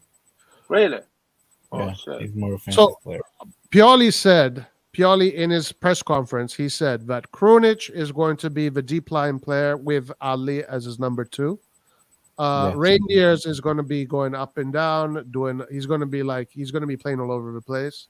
And he also can do what Krunic does because he has the qualities of a regista. So Krunic is going to be a regista tutto campo, all the field, essentially. He's going to do his incursions like he did when he got the assist. And then what Pioli said about Loftus-Cheek and Musa is that they're natural mezzeale, that they play for the incursions. They go up and down, essentially. Yeah. So he didn't call him a defensive midfielder, no. Pixian, I know you're really high on this Mercato, blah, blah, blah, but let's not forget, Tonali helped us win a Scudetto. Let's wait before we make these big comparisons. I mean, you cannot say he's better because he's different type of a player. You cannot really compare them. They do different things on a different way. We didn't get a player like Tonali. We got other type of players. I think Reindeers actually is more similar to Benacer, and that's something that we need. And that's something that on the ball. And that's something we needed last year. We needed another Benacer last year. So now we only have. Thing, not to jinx him, but another thing, Reindeers doesn't miss games, at least till he came to Milan. That's another important thing. Well, you just jinxed it, by the way. You saying both ACLs. He played like 90 minutes average. So if he really gets injured, we're jinxed, or we don't know what to do with the One equation. thing, Rangers will grow on his off-ball game for sure. He will grow on that because he looks quite active and he moves a lot. So he's not. He's brave. He's not a coward. He's not a. He's not a CDK. So he goes for tackles and try to get that ball. So he will definitely improve that part of his game. He's never gonna achieve levels like a proper CDM, but he will improve that. Yeah, let's see. Let's see. I still. I don't by the think we're way, gonna buy a midfielder next no. 10 They days. said they're done with the midfielders because No, this is they said if an opportunity comes, they're gonna take a midfielder. If an opportunity comes. Yeah. I want to address this because Pioli did say something about Adli also in his press conference. He said that Adli, what he needs to work on is his positioning defensively, not necessarily his tackling or his ability to win the ball back, but just his positioning. So that's why Krunic is in front of him, and because Krunic is more experienced and more tactically astute, etc. Yeah. By the way, guys, these people do video analysis after the training. They go and check with the cameras how Adli moves during the game in the training and how he covers the piece. They have GPSs. They know when Leao goes on a 1v1 on the left wing, is Adli covering that side? Is Adli going to double up the right back? And Pioli sees these things. And that's why he says, okay, he does not do that. So I'm not going to start him against Bologna. I need Krunic because he does it a bit more. All right, So hold on. before, They're gonna get one more player at least because they're not buying a left back, but Tagani will be the backup, which I like. That decision I like a lot. He deserves to get a chance after the preseason, and he can play as a center back as well. Did they confirm him? Yeah, they're not buying another left back. Ah, wow. I like that decision better than signing Dest. Dest went to PSV. Yeah, I know. So I prefer always a Primavera player than a random dude. And also, they say nowhere. Florenzi can play that role, so that's why they're not getting another. All right, now listen. What's his name? Pioli must not do the mistake that he did last year with Florenzi, where he plays 4 games where Florenzi doesn't play at all. Then on the 5th game, Florenzi plays 90 minutes. And then we lose him for the whole freaking year. Like, he needs to play him 10 minutes here, 15 minutes there, build up his fitness. Pioli, watch out, my man. This time, I'll go Pioli out if he does that mistake again. Anyway, let's see if we solve this issue with the injuries as well. Yeah, because that's Mike Magnan getting injured for 7 months last season was big. Big. If he gets injured like that again, it's probably the best decision to sell him because 3 seasons in a row losing, no matter how good he is, losing him 3 seasons in a row for 3-4 months, it's too much. I would, you know what would make, I would have to see how Sportiello does. Because if Sportiello covers well for him, then it's better to have Magnan better than not. If we have another situation, if we have another situation like Tato Rusano where everybody is panicking in the defense, then yes, for sure. That was a collapse. Sportiello looked a little bit shaky in preseason, but he did. He did for sure. Okay, player of the match, guys. And I want everybody in chat. First of all, like the damn freaking page. AC Milan won 3 points, and tell me who you think in the chat was the player of the match. I want to see every 55 people of you write down who the player of the match was. Let's start with you guys. Go ahead. Tell me. I'm between Rangers and Pulisic. Pulisic got the goal, but Rangers played all the 90 minutes and got an assist. It's tough. It's tough decision. They both played well. I'll give it to Pulisic. He got a goal and was a 2-0, closed the game. So, yeah, my man of the match is Pulisic today. Really? Captain America gets man of the match for you, huh? Yeah, goal and hockey assist. Hockey assist. Nice. And what else? Yeah, I had a good game. He runs a lot. He sacrifices a lot. Um, it's a good alternative on that right wing. I agree with you. He's superior to Chukwueze as a Oh, footballer. Larry, are you crazy? You're going to say that too? You're going to be attacked all year for saying that. You know that, right? Yeah, Chukwueze is too light. I don't think he's going to do well. I don't think Serie A is his league. Sorry, Germany maybe can be good for him, or Spain, but not Italy. Italy will struggle. Ooh, guys, I want everybody here to write down who your player of the match is. I want to know, and then we'll see who got the most player of the match. I know. What about you? Who was your player of the match? Well, there are three that stood out. First of all, Giroud, he got a goal and assist. After that is Reindeers, who had a superb, let's say, because it's his official debut, he got an assist. He didn't do anything wrong in midfield. And Pulisic scored a great goal, got that hockey assist. So I would agree that if I had to choose, it would be Pulisic.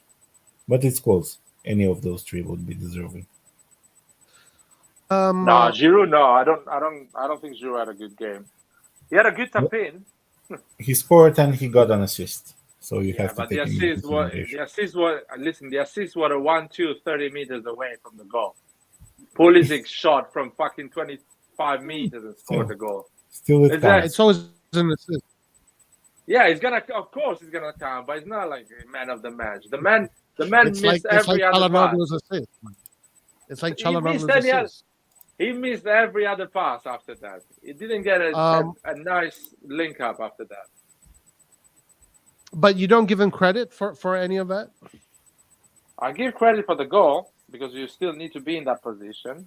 But again, I don't think he's man of the match. Honestly, our team needs to give him like a perfect assist for him to score. He cannot score like a difficult goal or he just can't anymore. Well, that was not that easy of a goal that he scored. What? You did. It was a nice placement. They played 20 years at the highest level in football. It wasn't easy. That was easy for me, but I didn't kick a ball in Serie A. Imagine for him.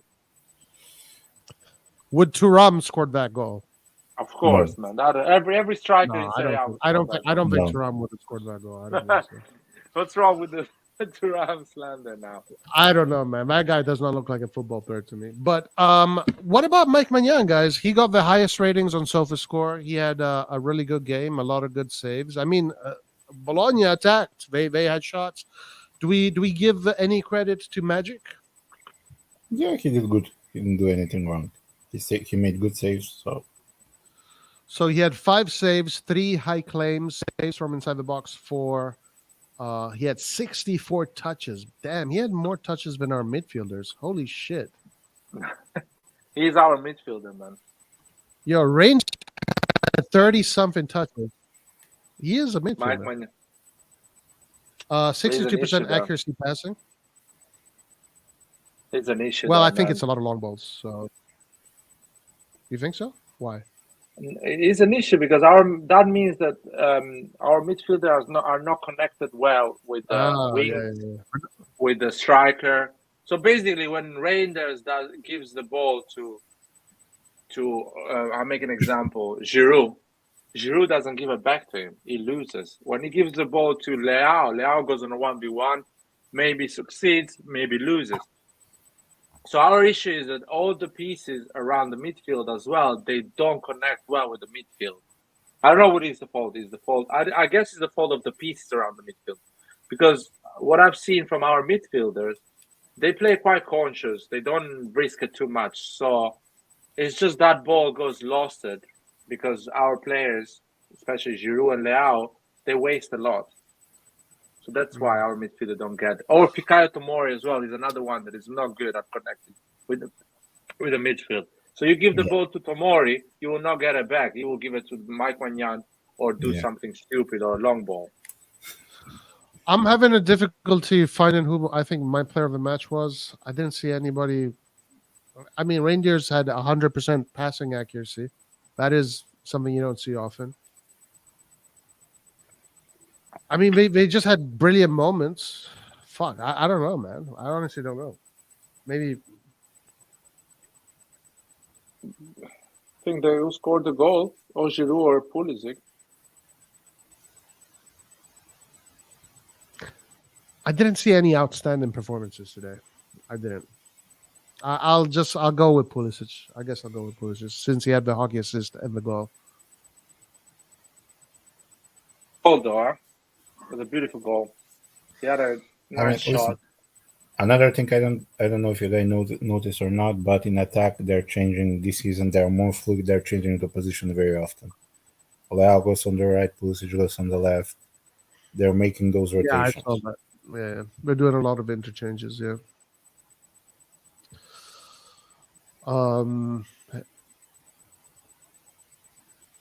So, guys, what do you think? Andon, what do you think when I say that Pulisic is better than Chukwueze and Pulisic will be the right winger, the starter? Pulisic is going to be a starter for AC Milan. He's not going to miss any games. That's my claim right now. I might be completely wrong about this. I mean, it's a very complicated situation with him and with Chukwueze because, first of all, Pulisic is not a classic right winger. Yeah, he can play there, he can have good games, but he's not comfortable at that position. And it's going to be a long, long season. So we're going to need everybody to perform. Now, at this point, he's ahead of Chukwueze because he played more often than him, especially in the US Tour. And he come a little bit early in the Mercato. So as things stands, in this month, he's going to be ahead of him. But in time, in a couple of months, I'm like 70% sure that Chukwueze will get that right wing position. But then what type of player you think Chukwueze will be compared to someone in Serie A? I mean, he's similar to Leao in his style of play. He's very similar to the style of play Leao has. He's fast, he can dribble. He's gonna piss me off a lot of times. Yeah. But the problem he has a little bit poor finishing. He needs to work on that. But he can get into spaces, he can create chances. He's very fast, he can dribble. So I would say very similar to Leao, just on the right side. But that doesn't mean that he's going to score the first season 20 goals. No. If he can score around 10 goals, I would be happy with him. Why only 70%? I don't know. 70%. About what, sir? Why are you 70% sure that he's going to be the starter? Why not 100% sure? What's holding you back? I mean, depends on how Pulisic continues to play. That's another thing. If he continues to play like this, it's going to be difficult but there will be no reason to bench him. But again, as I said, the season is long. Injuries is going to happen. We have a lot of games to play, and it would be good. They both going to get around 30 games. So there will be place for both of them to play. But as I said, 70% because depends on how Pulisic continues to play on that right wing.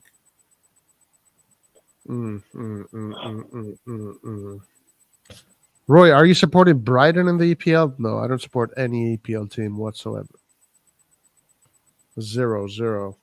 We are going to do a Red Devil Studio collaboration for the CL, probably. I don't know.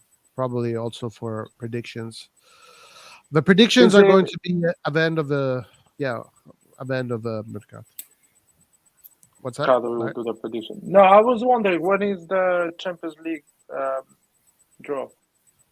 It's at 31st of August, I think, at the end of the month. And the first game is at the end of September, I guess. Yeah, after we played international break, we play Inter, and in the midweek after Inter, we play the first game. Okay, so exactly, and through the end of Around September. 23rd, 24th of September. So guys, if Roma wins the Scudetto, are you going to finally give me my credit? I'm saying it every fucking season. It's like me saying tomorrow is gonna be sunny. One day I'm gonna get it in London. So it doesn't matter. So no, you're not gonna give me my credit. No, I'm not giving you credit with Roma. You say it every fucking season, the Roma. Probably you've been saying it for the last 25 years. to your mates. I don't know. By the way, Then Roma wins. by the way, Roma got Zapata, who is a good player, but a little bit injury prone. So that might be an issue for them. But they did get Zapata. Roma need a goalkeeper. They need on a a new loan. goalkeeper.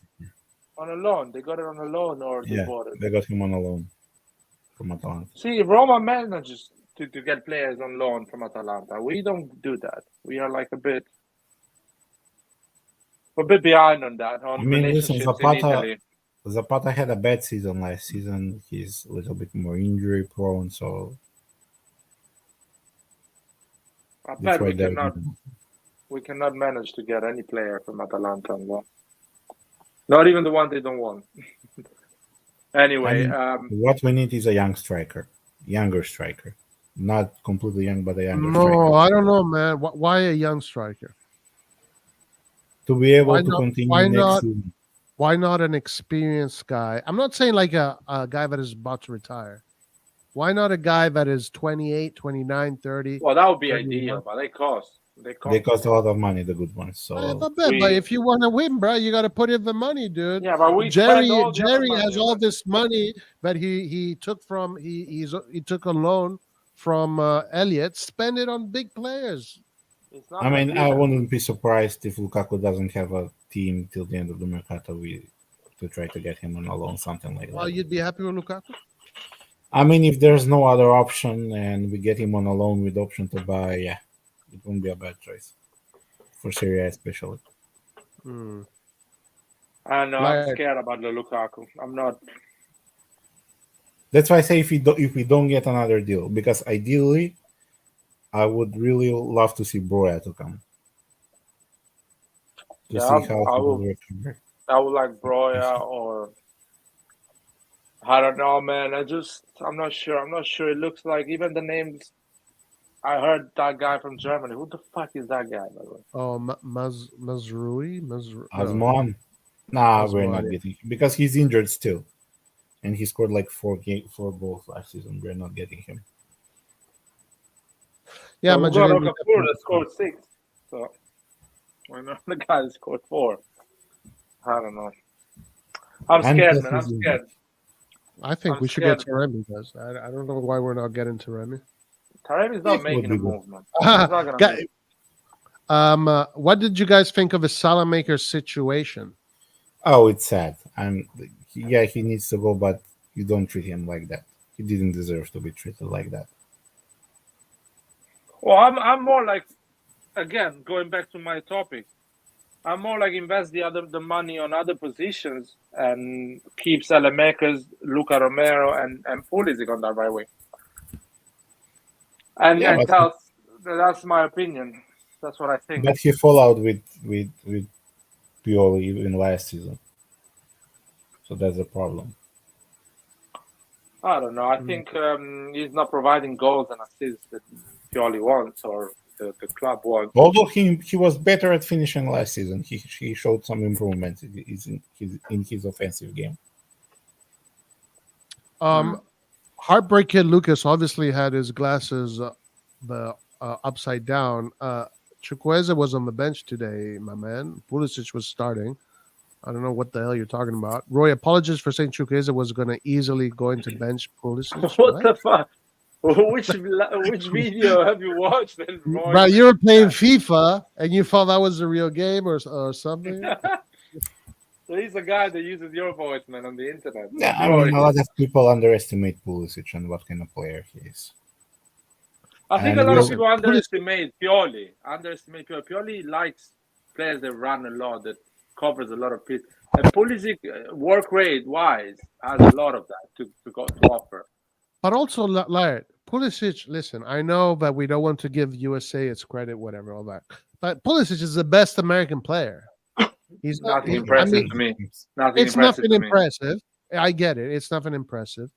But it says a lot. He's not just any player. Any player for me.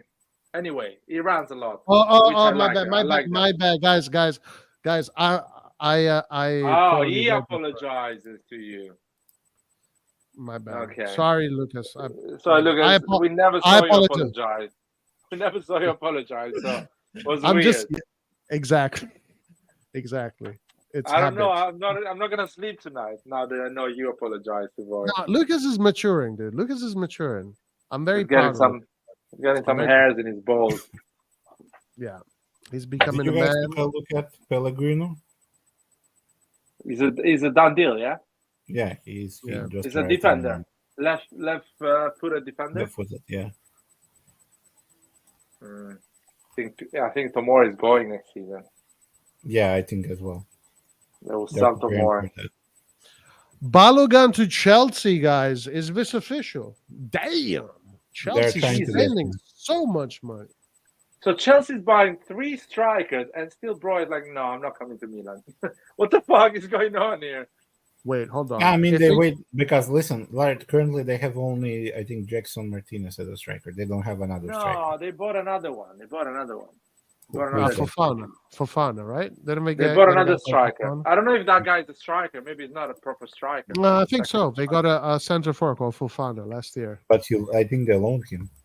Oh, they loaned him out? Oh, it Fofana. They got him. Man, by the way, where Chelsea's finding the money? They got him. Kunku get injured. They get Balogun. It's like endless funding.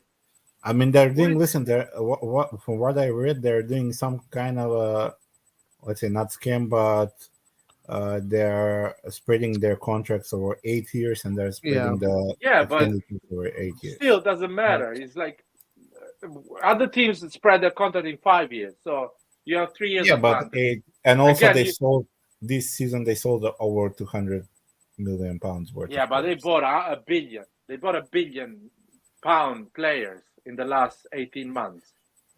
Yeah, well, that's what they say because of the 8 years contract. Is this official, guys? Is Balogun to Chelsea official? Do we know if it's not official, but they're trying to get him.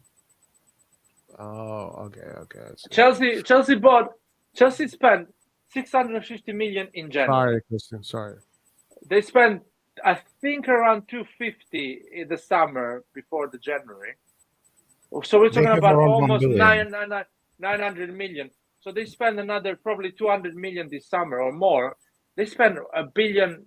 They spend as much as Jerry spent to buy Milan on players in the last 12 months. So there is no trick of the 8 years contract that allows them to spend that amount of money in 12 months. No chance. No chance.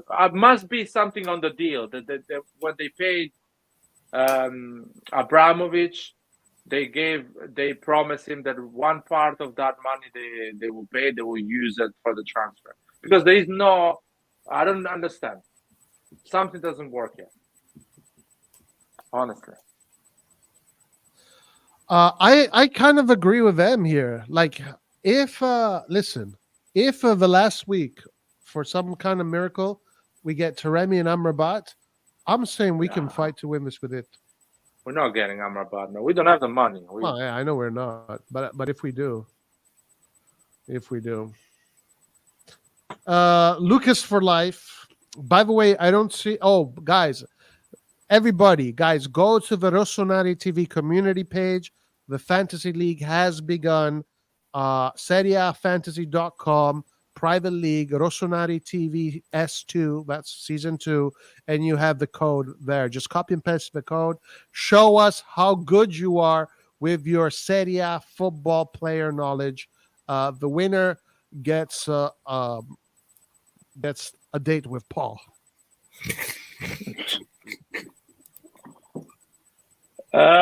I don't see Roy or Liars on the Fantasy League standing. Yeah, man, because I have a real life. That's why. I'm going to join. Right, I'm going to join tomorrow. But guys, join. We'll figure out what to do for the winner. We'll figure something out. This time we'll pay more attention to it. But yeah, definitely join. Okay, Roy. The team is very individualistic. Too many single man runs happening. Do you guys agree with this? Maybe it's too early to see a cohesive unit, Andre, I would say. I think it takes time. It takes time to develop. It takes time. For players to find each other with their eyes closed, that just takes a lot of time. It just does not happen overnight.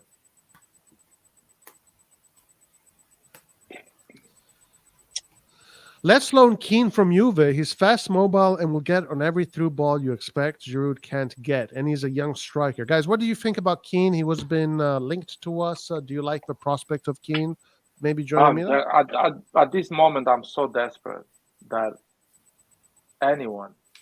I mean, I think probably Origi will stay. Nah, he's out of it. Where he's going? Is he getting any? I any think deals? last rumors are Sheffield Wednesday. They're trying to get him, or Sheffield United. I don't know who plays. They're trying to get him on a loan. In Premier League? Yeah. Jesus Christ. What about West Ham? I thought West Ham would make a move on him. I think they gave up something like that. Who they gonna We were get? supposed to exchange West Ham for Scamacca. Can you believe? Probably West Ham will go for Broya. Maybe they will try. I don't know. Fuck. But I don't think so Yeah. because they have Antonio starting up front. So we can offer more playing time to Broya than West Ham. Yeah, Broya is like, I stay in London and amen. I do like Keane. I think Keane has improved a lot. He did really well in PSG. Then in Juve, I think it's difficult for strikers in Juve in general, but I wouldn't mind if Keane comes to me. Yeah, I wouldn't mind as well. Wouldn't mind, yeah. He's a mate with Leao as well, so they will chill. I think Juve, they have Milik, Chiesa, Vlahovic, and Keane. That's their 4 strikers right now. Maybe Keane is the 4th, and he wants to probably go and play more.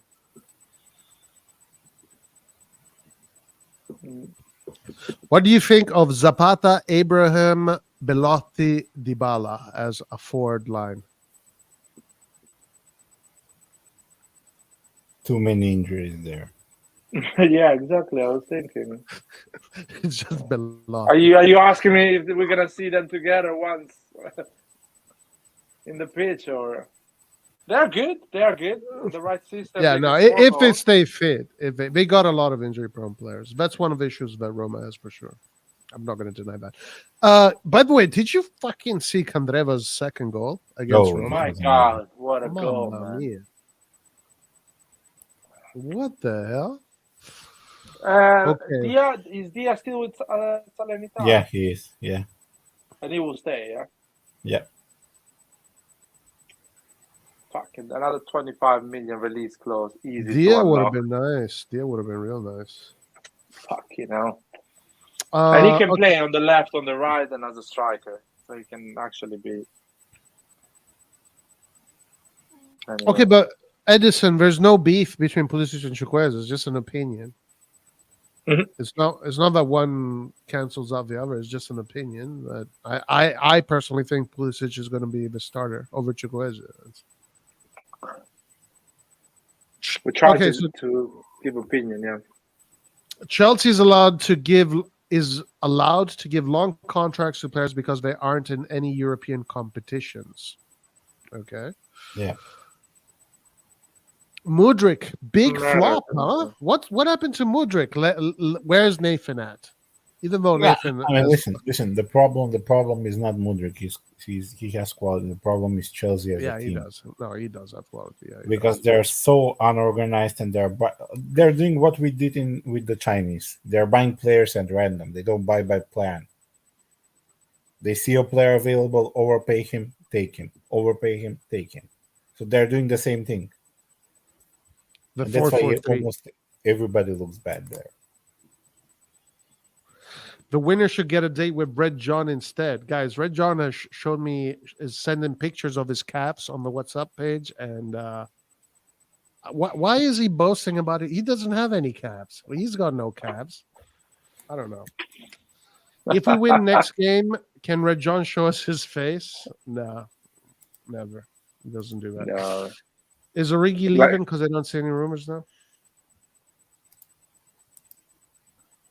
I don't know. It looks like we need to get rid of 3 players: Origi, Saelemaekers, and Balotore. What I'm seeing. Caldara and Lazetic as well. So 5. And that should fund a striker. Yeah. No? How? I mean, fund something Because with zero listen, money. How much do you think? because also when you get rid of the salary, you get some money available for transfers, and that frees up, like, let's say Urgi is on 4. How much Salamakers makes? 2, 1.5, and Balotelli another 1 million. One. That's around 6, and Caldara and Lazatic, let's say Caldara, because Caldara has a larger contract. That's Yeah, around 8 millions per year for salary. You free up. that's perfect for Gundogan. Yeah. Oh, So No, part of that salary will be relocated to a transfer budget.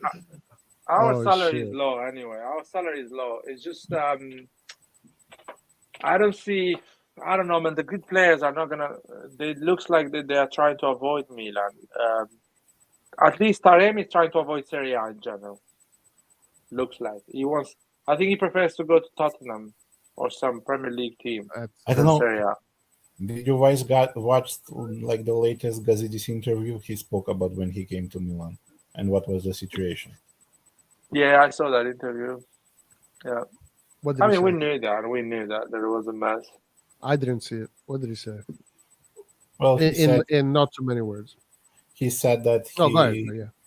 he said that when it wasn't planned Elliott to get the club, they get it by default. So they had a couple of options, either a quick sell or try to fix it.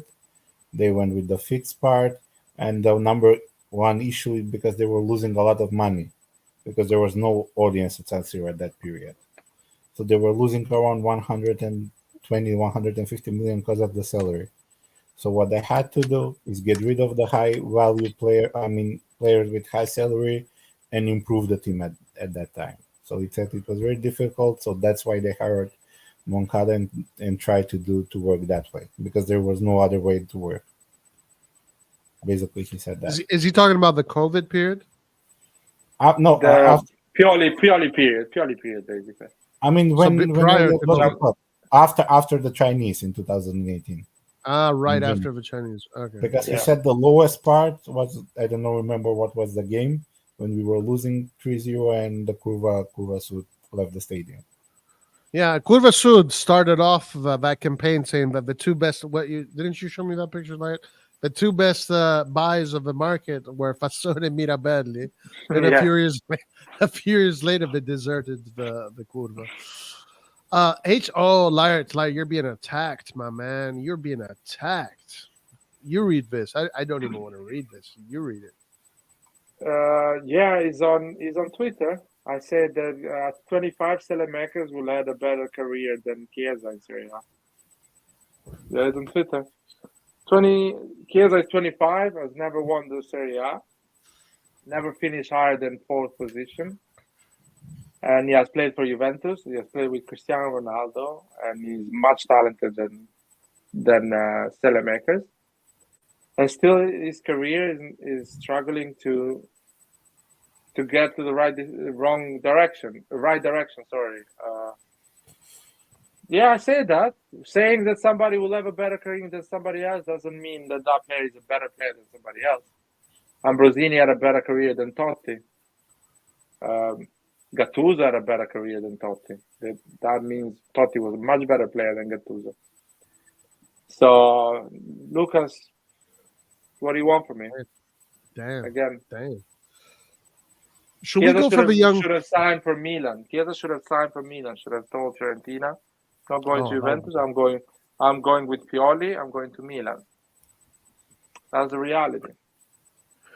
What do you guys think of Ekitike? I think that's. Listen, let's go do a few more transfers. Let's talk about Torino. What we're expecting from Torino. Lart, Ekitike. What do you think about him? You like him? He's a great talent. You will have the same situation we had today with Okafor. He will not be able to play that number 9 position for us. He's a great talent. I think he will be perfect for Inter because he will play close to Lautaro. Lautaro will do the dirty work and he will do all the flair and the dribblings and all the running around. But it's not a good player for us for our formation because we play with one striker, not with 2. Oh, actually, hold on. You said Inter, so I think it was. Did US end on you? What did you? What did you say about Arnautovic yesterday? You said something about Arnautovic. Don't get too carried away for Arnautovic. Yeah, it's one game. As we're saying for Milan, don't get carried away. It's just one game. Let's see if he can do it that constantly. Oh yeah, I mean, he's not a bad player to have, Arnautovic. Don't get me wrong, but it's a bad financial deal to get him for that kind of money. What about Ekitike? Ekitike. I mean, I haven't watched him that much to know what he can do exactly. From what I know, he's rather tall, and he struggles to play at PSG. But as Lard said, I think he's very similar to Okafor, the style of play he has. So apparently, in the training sessions, they're saying that Okafor is doing really well, and they're very happy with how he's performing. Pioli said that in the center forward position, he's very happy. I guess we have to see him in a full game to really understand what he means. But who knows? Maybe Okafor might be a big revelation. Who knows? Roy, didn't you make the same analysis on Roma midfield? They're in the same position as us. Aren't they having new 3 players? No. 3 new. Well, they still have the normal guys from last year. No, they don't. Because Matic left. They have Cristante, Pellegrini, and Bove, so it's them. Then they have Arar came in, Sanchez came in, and Paredes came in. Okay. I mean, that's a lot of quality. Again, a lot of injury-prone players, I know, but that's a lot of freaking quality. That's a lot of quality.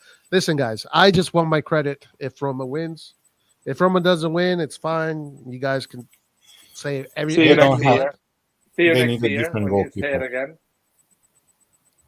Say that. Say again. What? If it doesn't win, Roma, see you next year when you will say it again. No, listen. For me, it's right now. I'm gonna say right now. 98% Roma's winning, 97 Juve. How is that possible? That's not possible, Roy. Roy, I'll tell you what. Right now, whatever we've seen in this first game of the season, every team, Inter, Juventus, Milan, whatever, Roma, Lazio, Atalanta, they are all big question marks. They have some pros and cons for different reasons. No, I know this. The only team that is favorite to win the league and to confirm that is Napoli. I think Napoli can go and win it again because they have the best striker, they have the best left wing, probably the best midfield, in my opinion. Oh yeah, as well. I don't know if they have the best defense though. They're shaken. Let's say they don't have the best defense. Who doesn't in Italy have the best defense? Roma. Nah, fuck off. Listen, man. No one in Italy has actually good defense. So even if Napoli does not have the best defense, good defense for Italy. If a defense concedes, our defense is quite shaky. The Juventus defense is good because Juventus plays crap football, but it's not actually good. But they play ugly football, so that's why they look good defensively. Inter is shaky. Inter is not solid defensively. They will have games that will win 4-3. So I think Napoli is the best defense of the worst. I think Inter is also shaky up front. At the end of the day, if you concede less than 30 goals, you're winning the Scudetto. So whoever does that wins. Even around. So if Napoli goes around 30 goals conceded with the attack they have, they're going to win. They're winning for sure. And they won at 20 goals distance from Lazio last season. Sorry, 20 points. This season, maybe they're going to win at 6-7 points. Still, they're going to win it. Well, let's see. I'm saying Roma. I'm saying Roma right now. I think Juventus will give them a challenge. But it's Napoli superior. Unless, some injury like Osimhen misses 3 months and things like that. That changes everything. That changes completely. I do want to say something, though. I do want to say something. And I'm being completely honest and objective here. I'm not trying to say shit just to get a rise out of anybody, but out of all the players I've seen come in the Serie A, this Gabri Vega looks like he's a. I'm not calling him a phenomenal, but he looks to be the most interesting one. Where he plays? Napoli. No, they didn't sign him still. It's not official yet? No, they delayed the transfer. They changed the conditions of the transfer, so it's not 100%. Oh, okay. So Where if does they he play? get that signing, that's a top level signing. Top level. Where does he play? He's an attacking midfielder. Mm. He would pretty Napoli much has a take. good team. Zielinski. He would, He will take Zielinski position. I don't know if it's Zielinski. Yeah, Vice Zielinski. So, yeah. Okay, so let's see. Lucas says, "Stop capping Pinocchio. You said Salah was going to be a better player than Chiesa. Fraud." Why, Lucas? Why are you just chatting blah blah blah and go and get the Twitter and show it to everyone? It's written. I never said it. It's written. That's what you're confusing. I didn't say it. I wrote it down.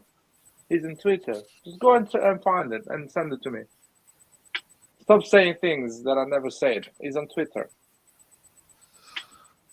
Eb says Intersystem can make anyone look good. Acerbi was looking like Prime Nesta last season. Yeah, in Champions League, but not in Serie A. In Serie A, at the end, they lost 11 games. 12, yeah. So I'm surprised they even made top 4. How the fuck do you lose 12 games and still make top 4? Lord have mercy. Because everybody was shit last season. We draw a lot. That's why we draw a lot of games as well. And also, last season, Juventus, just from the second half till the end, they were a team that scored the most points. So, okay, listen, guys, let's talk about Lair. Do you want to talk about Torino? What do you want to say? Do you think a little bit look at the future? Let's talk about Torino. I'll give you my opinion what the game is going to be. I haven't seen Torino this season, but Torino is a bit more organized than Bologna. They have lost less pieces than Bologna. They invested a bit. But they drew again. They drew. I think we will concede goals.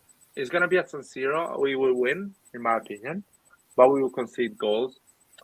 And it will be not a bit of a disjointed game. So a lot of beautiful things, but a lot of ugly things.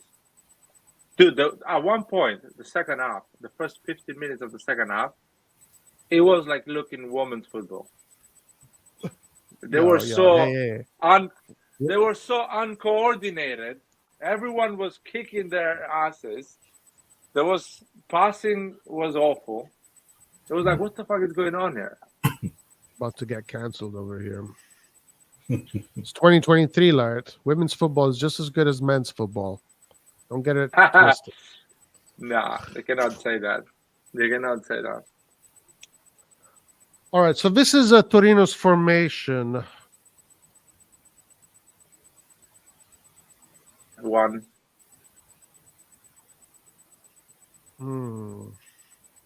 So you think we're going to concede, huh? Yeah. We will struggle a lot.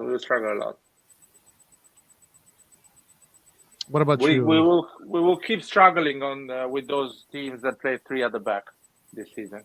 A lot. Wow, look at this. 2 shots on target each. So they canceled each other out in this game. They did have more ball possession. Torino, 57%. Antonio's here, guys. What about you, Ando? What do you think? I mean, I didn't watch the game when they played against Cagliari, but I think based on the names they have, they look solid in midfield. They look good. They have good players. Ricci is good. Ilic is good. They got Vlasic. Villanova is not bad.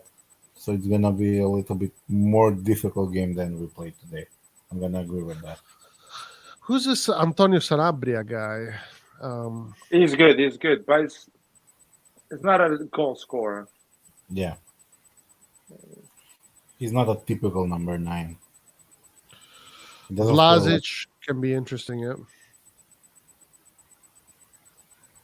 Vlasic. So, do you guys think that San Siro is going to help Milan? But what are you guys expecting Milan to win? Yeah. Yeah, we are winning that game. We should win the game because after that we have a hell of a schedule. Yeah, we're gonna win because I'm a fan at the end, so I see us winning, but it's gonna be tough game. I mean, I think we should win. We have the talent. We have the talent to create magical moments. I don't know if we're going to play good yet, but I do think we have the talent to create magical moments. Like Leao, if Leao can have a shit game like today, right? Not a super game, but 1 or 3 plays, he takes on 2 players, scores a goal, all of a sudden everything changes. Can I say something, Roy? Yeah. This is gonna be the first San Siro game for a lot of players.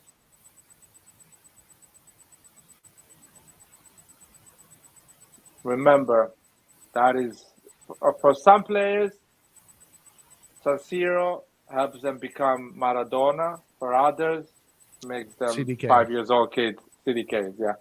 Yeah. So it's the first game at San Siro, full crowded, sunny, beautiful. Saturday night. It's gonna be the Curva Sud there, 70,000 people, the noise, expectation, interviews. Let's see. We will see a lot in terms of who is a man and who is a CDK. By the way, CDK scored a goal finally. Finally, he didn't even know he scored, but he did score. That was hilarious. He did it. It's like he doesn't know what it's like to score goals anymore. But yeah, I'm expecting it to be difficult for sure. Much more of a complex puzzle. Torino can catch him the counterattack. They probably have more weapons than Bologna does. Let me ask Love Gorilla to join the live, man. I want to hear his opinion about the game today. Just a quick. Come on, Love Gorilla, join the live and tell me what you think about the game today. You can go to sleep after. I know he's in England. Come on, Love Gorilla, join the live. Make your debut. Make your debut, RossonARI man. TV. Like Pulisic today. Yeah. Antonio is here. Oh wait, Antonio is here too. Is Antonio? Wait, Ando, why you? How are you guys? Good. How's it going? What's up? Yes. You said, do you want to talk about the game? Yeah, of course I care, if that's what you said. Hey, I thought it was an interesting game. A lot to improve. Pretty happy with Pulisic. My favorite player was Reinders. I thought he had a really good game, and the work rate really surprised me because I didn't know that. I mean, I didn't really watch a full game of his besides the preseason. So watching him actually run around the entire game, going up and down, even being present defensively and stopping them from cutting inside was very good. I'm really impressed, and of course he did well going forward. Let me think. Giroud, great first half for his age. I mean, not really much else you can ask of him. Definitely would like another striker. I think Okafor needs to kind of, I don't know, he still looks a little bit out of shape, but I think he definitely has quality. So I'm interested to see how we use him, and I do like him for depth. Best game, he needs to do a little bit more work defensively, and I'm still hoping we can get a CDM, but I doubt it. But I hope that we do because I feel like we're a little bit exposed. And then I mean, good, like some interesting things overall. Of course, the 3 points is the most important thing, and we can't really read too much into the game. I think the second half was, I mean, overall they had more possession than us, which is a little bit weird, and we didn't have too many super huge chances. I mean, they hit the crossbar in the beginning of the game from far away, and they had some good moments of buildup, but they weren't that like good in the final third. So we were okay, but still like not being able to dominate possession against them is a little bit strange. We need to have like more of that, and also we're just a bit exposed in the midfield. But I think that like the quality was felt, especially on the right side, because I feel like we were building up like it was either like 50-50 or even a little bit more on the right side than we did with Leao this game. Like it was very even. So that's new because last season we really had just the left side. So I did like that. Pulisic and Chukwueze only played a little bit, right? So it is what it is.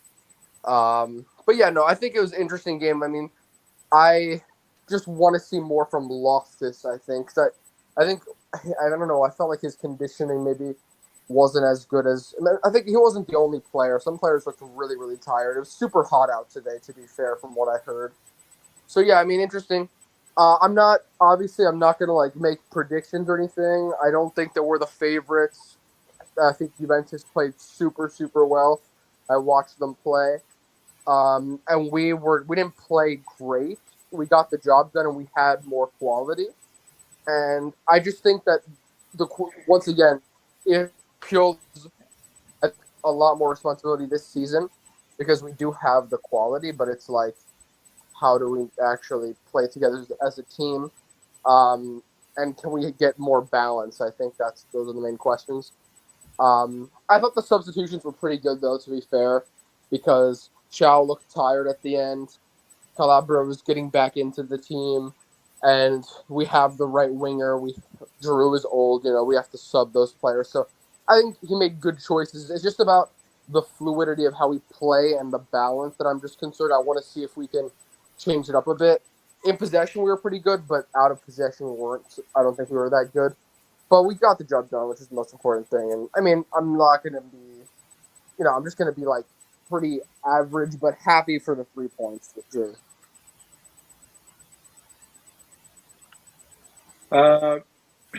We have Lucas here. Lucas, do you want to say anything? Yeah.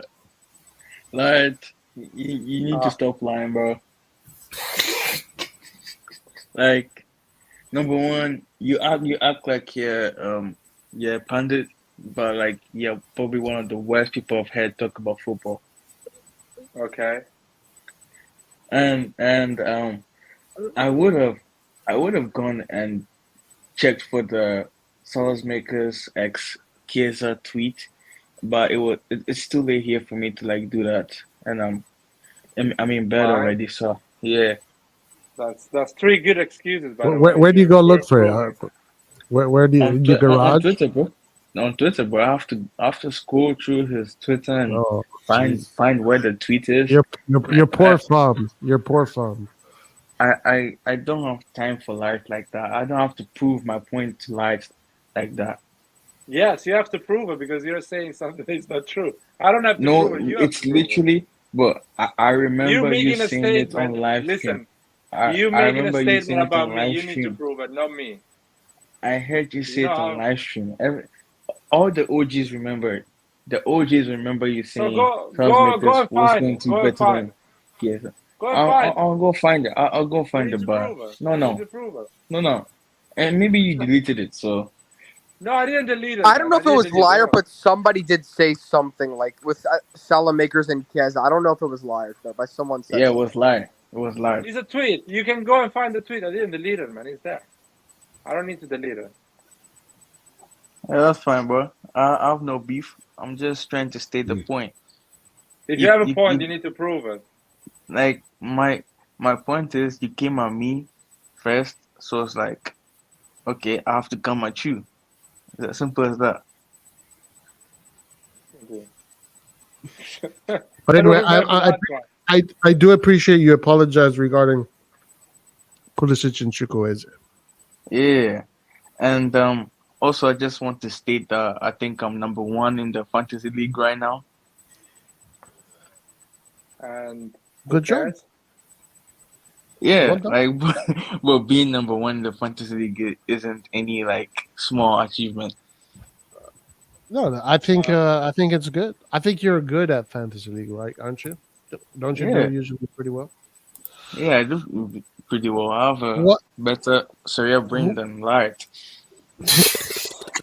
who That's are fine. your who are your strikers? Who Um, did you choose? Osimhen and Retegui. Bravo, bravo, guys! It's Retegui, by the way, but he's going to Yeah, score a lot of goals this season. exactly. Lab Gorilla says, "This is what I thought. We attacked with power all over the pitch, but I think better teams will punish us. Too many gaps in the center of midfield. Bologna also looked very soft up top, yet created." Okay, so Lucas, what did you think of the game? Since you're here, go ahead. Um, I didn't expect Bologna to like come at us with so much pressure in the beginning. Like I thought it was going to be a long night because they struck the post. You know, they made Mike Magnan sweat in the first 5 minutes. Then when we got a goal, the first goal, I knew it was over. Then Percy scored again. That was like game for me. As soon as Percy scored the second goal, was game for me. I didn't see Bologna coming back. So yeah. Um, as for the whole match, I don't think we did. I don't think we did good. I think we just managed to win. You know, it was an average win. I think we're going to see the real AC Milan next week at the San Siro, where we have 60,000 plus fans um, supporting us from minute 1 to minute 90. So I think every single player is going to give their best for 90 minutes. Prediction score. I watched the Torino Cagliari game this afternoon, and Torino didn't really impress me. So I'm going for like hopefully a 4-0 win. Damn. Yeah. Jeez. If Leao is on fire, but I might bet get you to have 4 goals. Leao as a midfielder, yeah, on fantasy league. Yeah, because that's his Because position on fantasy Leao league. is a midfielder That's his position on in a fantasy league. fantasy league. Yes. That's fine. Predictions for me. I think it's going to be a sloppy game, just like this one. I don't think it's going to be. I mean, I think the energy of the fans aren't going to make the players play better. I mean, maybe we're going to have better moments, but I think it's going to be another sloppy game. Maybe we can win it 2-1. That's what I say, 2-1. Predict. What about you, Larry? For me, it's gonna be the excitement of San Siro will help the overall team. Like the Teo Hernandez, the Leao, they will play much better at San Siro. I just think Torino will give us some trouble. We're still gonna win. A bit more. I don't know. It's gonna be a tough game, but it's slightly better. We will play slightly better, and Torino will be slightly better than Bologna, of course. So the football overall will be better to watch. Today was really ugly. Honestly, apart from the first 30 minutes, it was ugly to watch. So it will be the overall football will be better, but we still will gonna struggle and win. Let's say Our 2-1 first game or in 3-1, something like that. Okay. Our first game of the San Siro last year was 4-2. So yeah, maybe the San Siro will have Something like that. Yeah, we will have that type of game. Mistakes, but still play exciting. I know. Scoreline. What's your prediction? I think that Torino this season are not that dangerous in attack. They don't have a proper striker. If they had a proper striker, I would say probably a draw. But like this, I'm seeing a similar victory like today, 2-0, something like that. All right. And what about Antonio, Mr. Superstitious? What about you? No comment. Come back to me, please. Uh-oh. Uh, I think we should do work on Rafa playing central. We can line up Pulisic, Leao, Chukwe. I do have a solution in my mind of how to play all of them together. But it would be a 4-4-2. Pulisic on the left, Chukwueze on the right, Rafa Leao as a second striker, and Okafor or Giroud as a center forward. I don't know. It all depends if Lau is in the mood. In that shot he took, Okafor was open, but Lau shot it.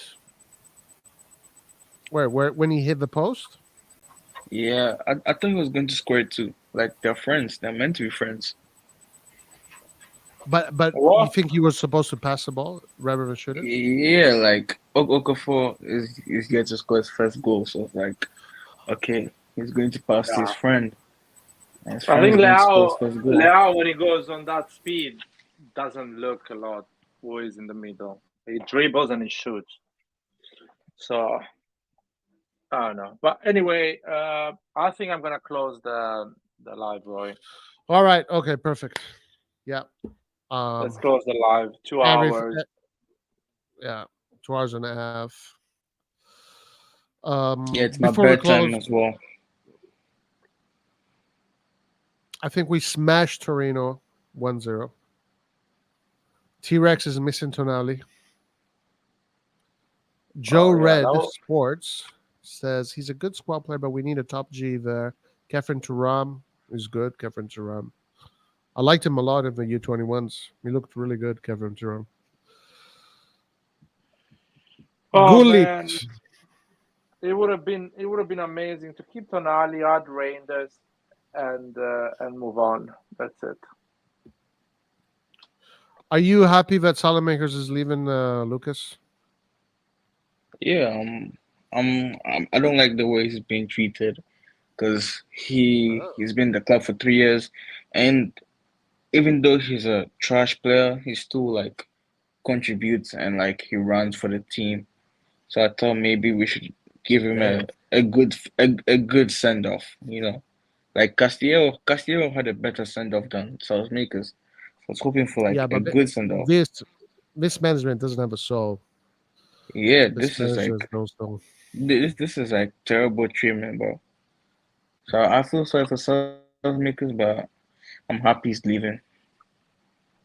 Gotcha. Okay. Yeah. Thank you guys for watching the live. 51 people still watching. Please like the video. Lucas joined us with the anime avatar, so he's in that phase at the moment. Lucas, how old are you now? I'm 17. Damn, Lucas. You really were 12 the first time you joined. Do you ever get older? I mean, I lied about my age in the beginning of like the RossonARI TV era. RossonARI TV era started like 2020, That was 2019. 4 year ago. No, well, no, it was Actually, like 2021. no, I subbed like when Ari made his channel, but before you guys came in. Oh, so you are one yeah, of the OGs, yeah, like the I real was ones. there since Ari, bro. Man, Isn't you need the medal. Ari said he was going to do reaction videos. Did he do a reaction video? I mean, Maybe he did one, then he left. No. He said he's going to do reaction videos this season. we'll come back. So, Lucas, the moment you're gonna be 18, we're gonna give you a present as the OG. You're gonna have a medal. I want my present to be like a mug shot of Flocky. Cause that Sloppy? guy was pressing me, bro. Yeah, he was pressing me when I was young. So like For you, man. He's still looking for you. So be careful. now I'm looking for him. Uh, Oh yeah, like growing older, becoming a warrior. Lucas, if you're looking for him, just tell me. I'll find it for you. Don't Cool. look too hard. You don't need Wait, to look a how lot. is he a big dude? Is he a big guy? No, I don't think Then so. why does it matter for you, man? You're looking for him. Were you scared I now? mean, I mean, if he's bigger than me, then it's like, nah, I'm a nah. big guy. I'm a big guy. So Lucas, size matters for you, clearly. I mean, I'm not going to fight someone that's taller than me. Taller. Oh, so that is easy. But you fight him with your tongue. No, it's about weight. It's not about height. Yeah, Exactly. height and weight, yeah. So shut the fuck up. Why are you provoking people that are bigger than you? Wait, no, pause. Wait, I'm like 6 foot. Yeah, CDK is I'm 6'5". I'm Everyone six can foot. slap him. But if someone is taller than you, it doesn't necessarily mean they have the same advantages. Yeah? Exactly. Yeah, exactly. But like, it gives an advantage though. Yeah, Maybe maybe you're a bitch have made. higher, more reach. Wait, what do you mean Too by weak. that? Wait, how tall is Flocky? How tall is Flocky? Let's say Floki is 5 centimeters shorter than you. Still, I will bet my money on Floki, not on you. Oh, Uh, of course, he's your friend. no, it's not a friend of mine. I never met him. I don't know him. I have a feeling that he has more aggression than you. Okay, we'll see. We're gonna do the fight just after the Elon Musk and Zuckerberg fight. We will put Floki and Lucas. We're going to start our own YouTube boxing matches. Make millions of dollars in pay-per-views. Can you believe it? No. Anyway, good night, guys.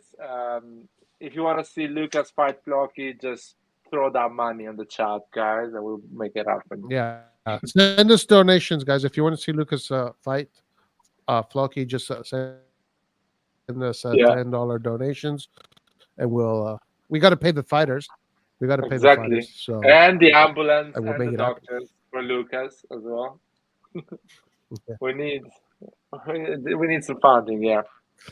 But Lucas is a basketball player, so basketball, like, you have a lot of upper body strength. Yep. How's your post game? Bro, like, I post up everybody that I see. Everybody I post up, and I just shoot the mid-range shot, and I make it all the time. Damn. Because everyone of your age is 150 centimeters. 150 centimeters. Yeah. No one is 150 centimeters. Nobody is 150. Nobody is 150 centimeters in my team. The lowest is like 176, 78. That is short. That is super short compared. Are you playing? Are you playing with salad? I'm saying. He's playing with people that are 15 centimeters shorter than you. I said the shortest is 176. That's not short. Are you playing soccer? No, basketball. The shortest person in my team is 176. Where are you? Look, are you in Portugal or are you in England? Stop lying, boss. Just be honest. I'm telling you, why are you talking about me? I don't know if I can disclose my location right now. To be honest. Don't disclose. I wouldn't do that. Man, I'm talking about the country. I'm not talking about your exactly. There's weirdos like Antonio on the internet. You don't want them to know. We know Antonio is in fucking Pennsylvania. Roy's in California. I'm in Italy. I'm in Italy right now. Whatever. I'll tell you my location next year. I'll tell you my location next year. I went to a rodeo on Sunday. On Sunday. In Italy? In Italy, yeah. And before the event, they did the whole thing. They had the American national anthem. I don't know why. Really? Exactly. Yeah. And then they had the Italian national anthem. Bro, when you hear the Italian national anthem in like a big crowd and a sporting event, it literally feels like you're going to war. The feeling is crazy. But the other one, you actually going to war, though. The other one, you actually do go to war. because you got to bring freedom to the Yeah, world. you need to bring freedom, man. Do you need some freedom in your country, Lucas? Yep. Yeah? We can Yeah. send some Americans to bring some freedom.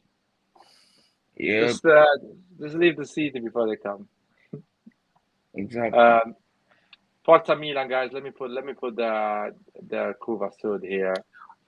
We can Oh, close it. sorry, Larry, Thanks. before you close, one more thing, guys. Please remember, go to the community post, do the Serie A fantasy.